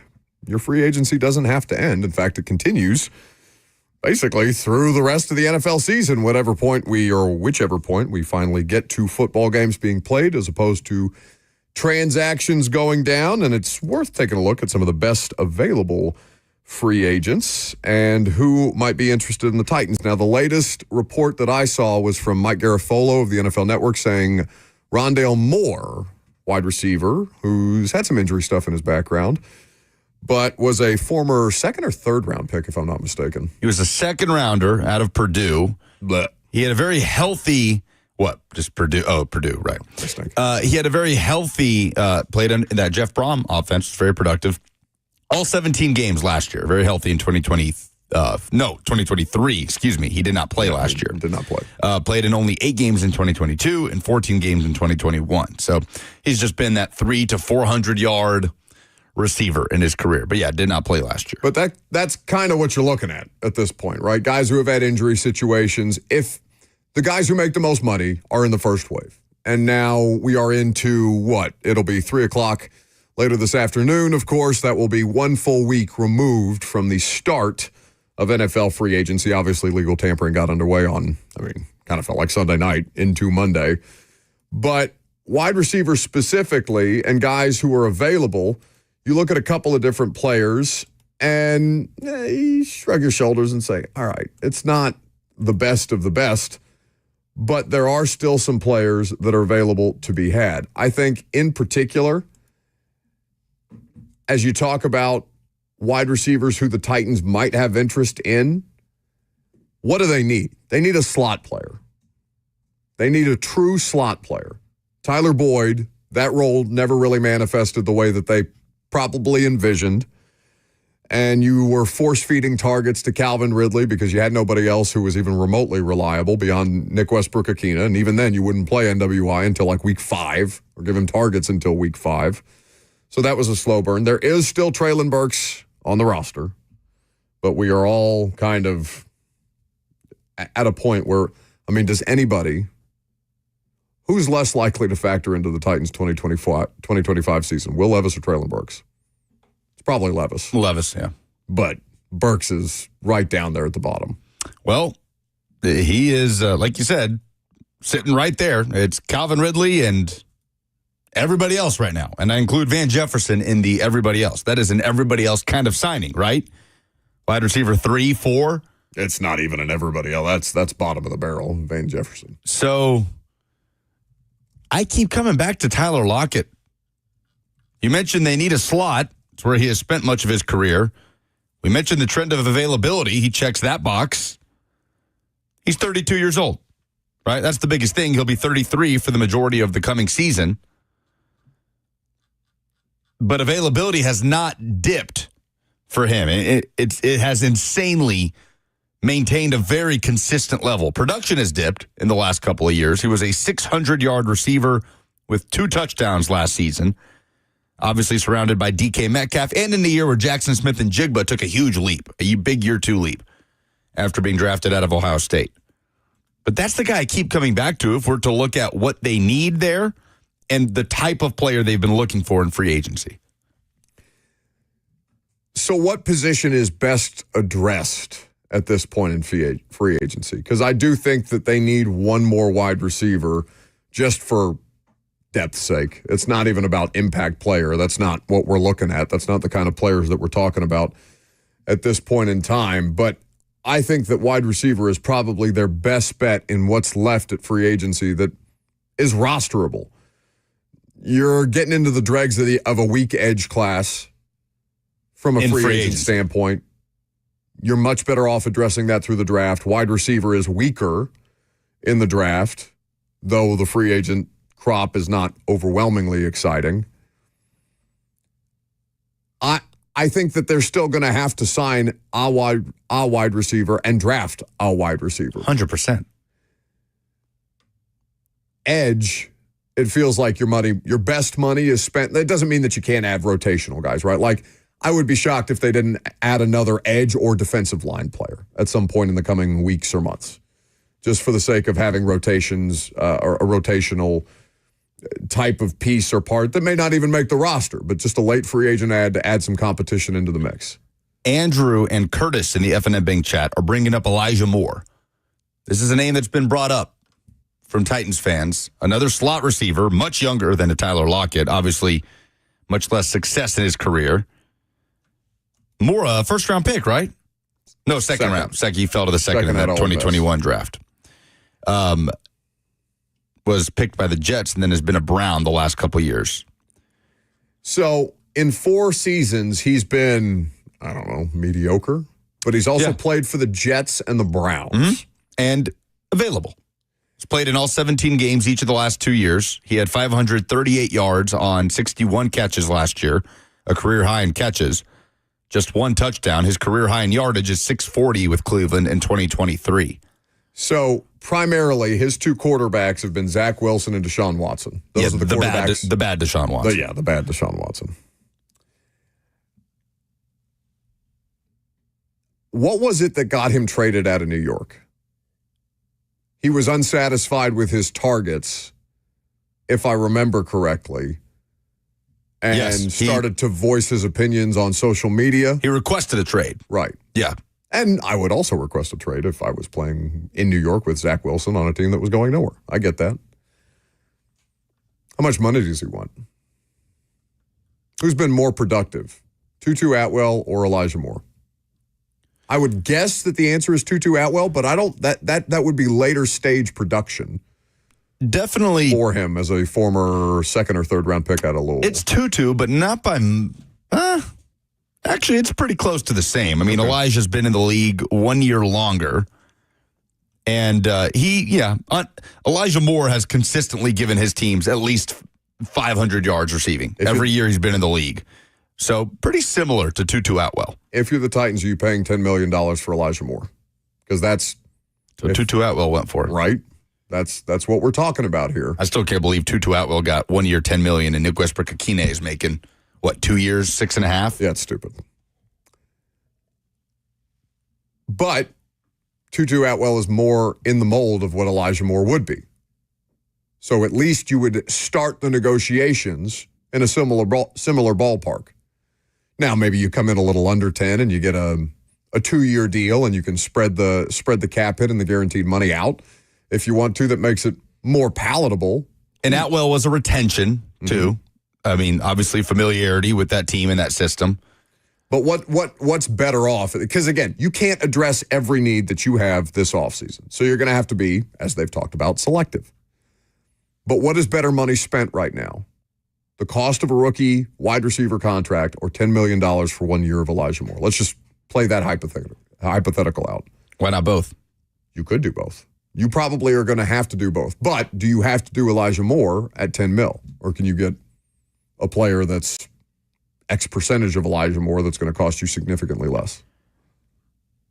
Does that give you flexibility to just draft best available wide receiver and not feel like you have to look for somebody that can play in the slot for you, which is something the Titans don't really have right now? Yeah, and it just depends on how married they are to like a true slot. Because in a perfect world, you would have positional versatility among the wide receivers.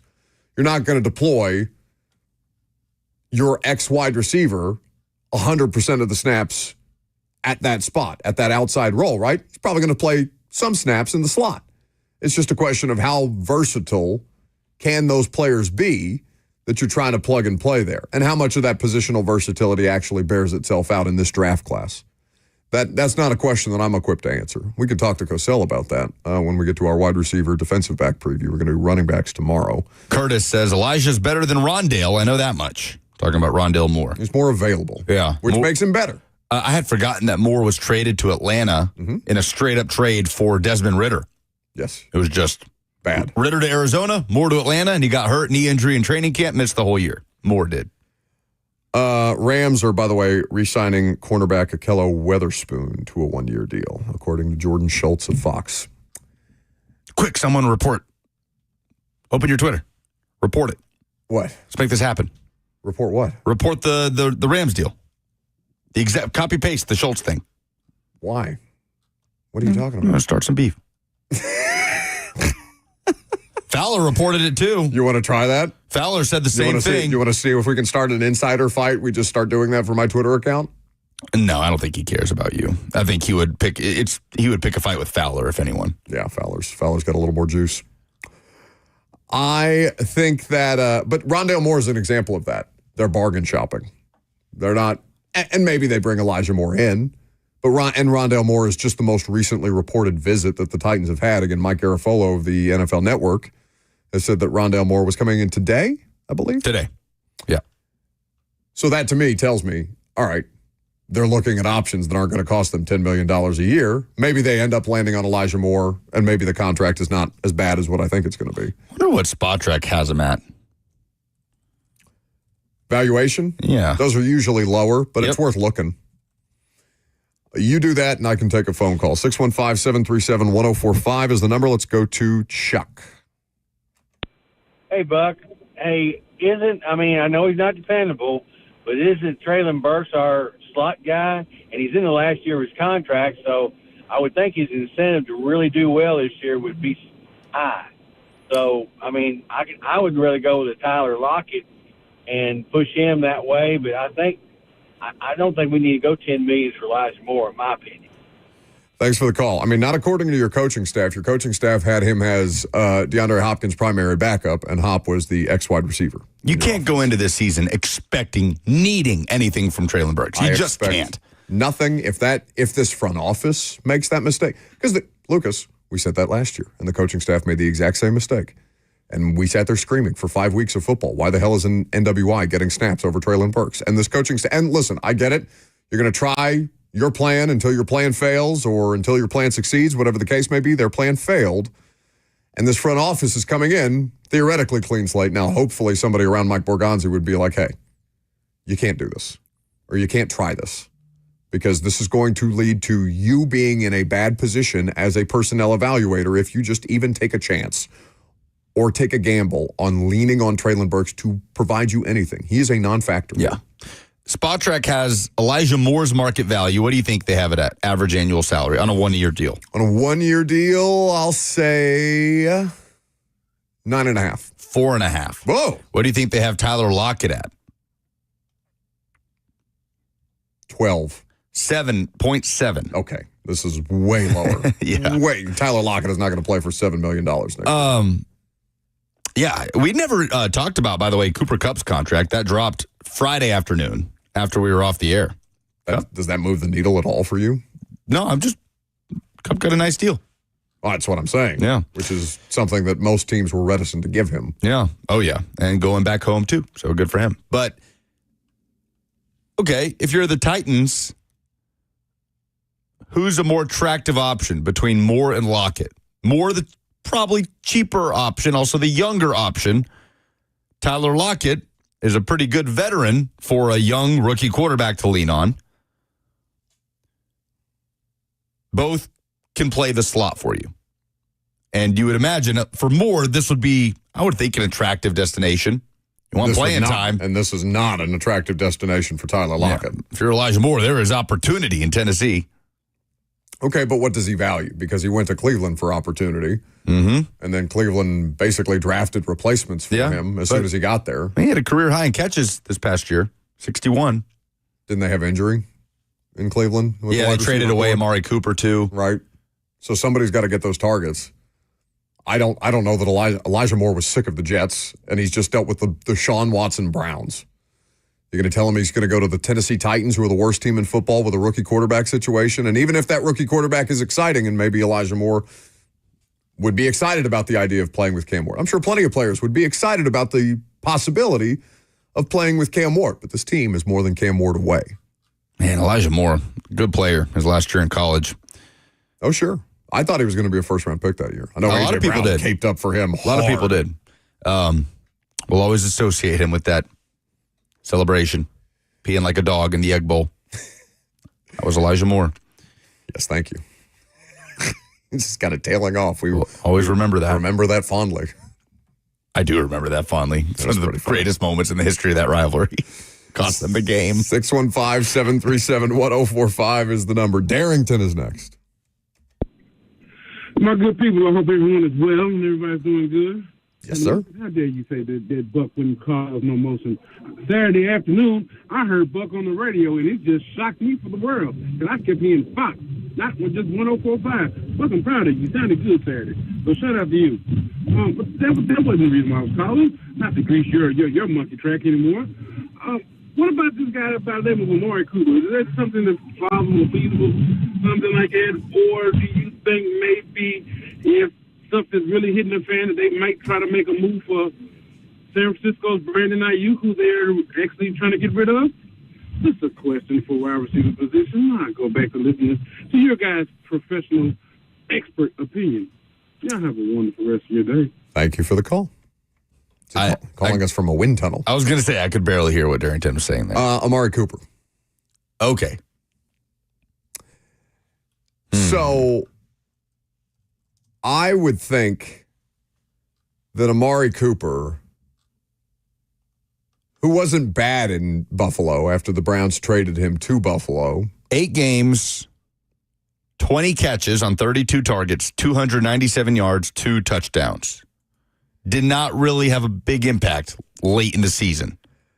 Now, Matthew Berry had an interesting tweet. What's today? The 18th, 19th? 19th. So 5 days ago, Matthew Berry had a tweet responding to a couple of different people asking him questions. This was from a blog for a Washington Commanders blog, was tweeting Matthew Berry, the fantasy football expert, who I believe is now at NBC Sports, a long time at ESPN. Is he still at NBC? I don't know. I know he runs that fantasy. I'm pretty sure he's doing stuff on Sunday Night Football. At least he was last year. Yeah, he is. Okay.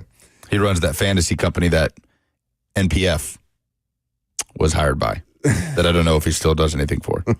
Well, doesn't matter. I never saw any of his content. NPF, not long for this roster. So this Burgundy blog account tweets Matthew Berry and says, on the wide receiver room, talking about McLaurin, Terry is the man, Debo a fun toy, Noah B is a dog, but not exactly your prototypical wide receiver 2. Washington could sure use Amari Cooper at 2 years, $25 million. Isn't that a good fit? Matthew Berry tweets back, Amari is done. That's not me talking. That's from an offensive coach of a former team of his I spoke to at the Combine. Ooh. There are 4 former teams of his. Has he been on 4? So yeah. Raiders, Bills, Browns, Cowboys. Yeah, Cowboys for a while. Yeah. 4 years with the Cowboys and a couple really good seasons. Yeah, Amari Cooper, he is 30 and will be 31 this season. That, to me, is kind of like the thing that Titans fans protect themselves against the most, which is the wide receiver retirement home that becomes Tennessee.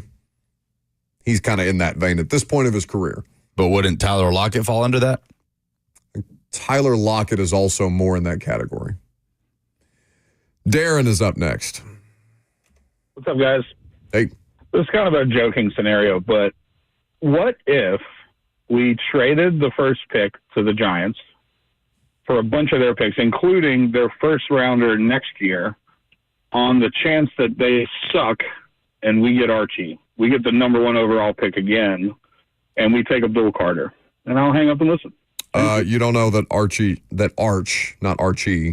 is coming out of the draft. I bet he doesn't. Yeah. It is more likely that Arch plays out, at least for his degree, to get his college degree. They do things differently in that family. And also, love Arch, he hasn't done anything yet. Like, he has come in for some fun packages on the Texas offense. You can see the talent, the athleticism. He has not done anything except for start, I think, 2 games last year when Ewers was hurt and beat the worst team in the SEC in Mississippi State. And do a lot of running. The thing that I hate the most, and it's not the caller's fault, it's just a general thing that I would like for us to move away from at some point in sports discourse is, well, what about next year's draft? I don't care. There is a draft in a month and 2 weeks from now. Again, someone has to play quarterback for this team. Somebody has to do it. But what if there's a quarterback in next year's draft? We'll update some polls. Last call for phone calls. I'm Buck Rising. It's 104.5 The Zone.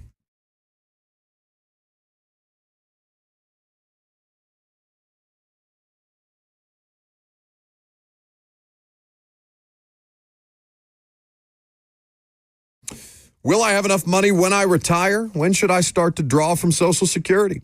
If these questions keep you up at night, let me introduce you to a team that's there to keep you on the right track and guide you through it. That's Trajan Wealth. You know this, Trajan Wealth. Not just any financial firm. They are your partners in securing your financial future. Trajan Wealth is more than just a fiduciary firm. They're a family-owned, veteran-led team that puts your needs first.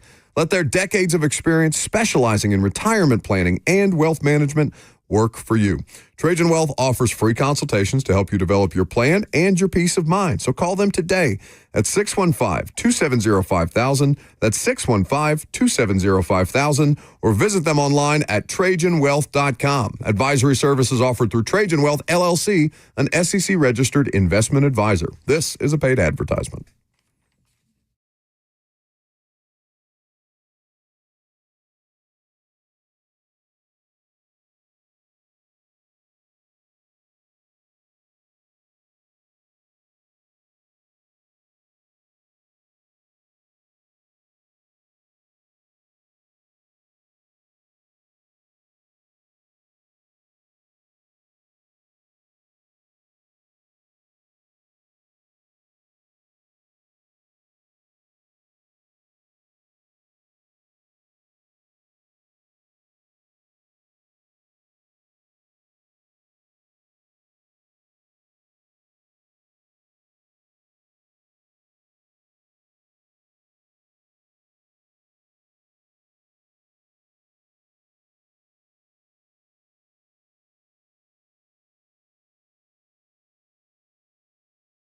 We've got the trucks, all the trucks, all the trims, all the towing, all the bells and whistles, and all at Truck Month Savings. Two Rivers Ford is Ford Truck Central.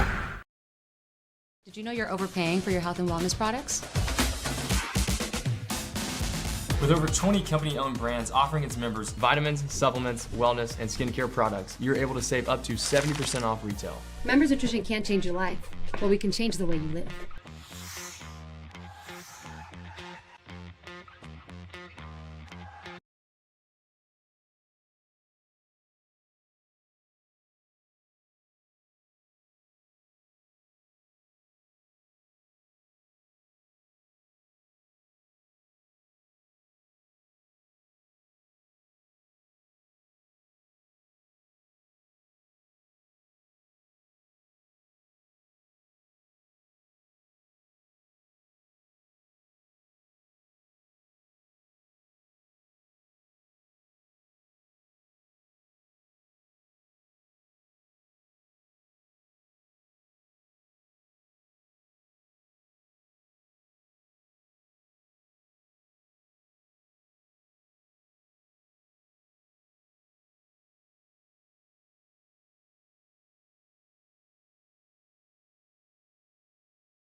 Last call for phone calls, if you got them. 615-737-1045. The Detroit Lions are proposing a significant rule change to the NFL playoff seeding that would use regular season records as its guiding principle. This latest report from Kevin Seifert at ESPN. Rather than division championships, according to a list of potential rule changes that the league has just released under the proposal, the division winner with the conference's best record would still receive the number 1 overall seed. But after that, teams would be stacked by records, regardless of whether they won their divisions or received wild card berths. Interesting, because they were not the team that fell victim to that last year. No. They almost were, but they won that game against Minnesota. That sent Minnesota on the road as a 14-win team. That strikes me as a team that's getting ready to have to compete with Minnesota at the top of their division for quite some time and doesn't want to leave it to chance. And not have to rely upon, a Sam Darnold collapse down the stretch against one of the league's worst defenses to help you get into the postseason. So it's a hugely competitive division in the NFC. That would benefit the NFC North for sure. It would benefit the AFC North for sure. It would benefit the NFC West. It would work against bad divisions like the AFC South. The AFC South would be punished for being as bad as it has been in that particular situation, where you would not just get a home playoff game because you won the stinky AFC South. If you're the Houston Texans, or I don't even know who's going to be favored to be in second place of this division next year. I truly have no idea what this division is going to look like, other than the Texans are the team to beat. I'm for it. I would be totally okay with this. Stinky teams should not get to host home playoff games. And I would like to, and I know that removes any value then in winning the division, but be better. I like it in principle, but I like when bad divisions have teams hosting playoff games. You root for ties. Yeah, I do. I like okay, ties. so you do not have a say. I like when teams with losing records go on runs and win their mid-major tournaments to get into the NCAA tournament. Ugh. I like when 8 and 9 teams win the NFC South and get to host a playoff game. No, nobody wants that. I am a proponent of the little guy. No, you're not a proponent of the little guy. You're a proponent of nonsense. No, well, to you, those teams are just the poors, and you are. I am anti-poors. Right. You are famously against the less fortunate and want to put your foot on their necks. So I'm not surprised. I'm not surprised at you. Yeah, well, especially when it comes to bad football. Relegate. I'm pro-relegation. If we can find a way to relegate teams in the NFL, nothing would make me happier. Hey, the USL. Get the stinky teams out of here. Send them on down to spring ball. They can play for the Rock. We are one step closer to relegation in the U.S. The USL, which is the soccer league below MLS, has announced that they are trying to bring pro-rel to American soccer with the various leagues within the USL. That would be something, but that'll obviously never happen in major American sports. Alabama's having its pro day today. What's going on with Jalen Milroe? Jalen Milroe has run a sub 4.5 40, so unsurprising. He did not run the 40 at the combine, which I thought was a given. Surprising that he didn't run it at the combine. That's what I'm saying. Oh, you thought it was? I thought it was a given that he would run it. Yeah. Yes, he sub 4.40, I should say 4.37. Guy's fast. Yeah, it turns out really fast. Yeah, really fast. Not a good quarterback. Really athletic. Not a great quarterback. He was a fine college quarterback. We will see. We will see what this does for his draft stock. What, 4.37? People are going to fall in love with that athleticism at some point. Yeah, but it's not like souped up athleticism like they've had in the past couple of years. At what point are we just going to be like, I would like for it to be that way. Ready to do some polls? I can't have a fucking autistic person doing polls.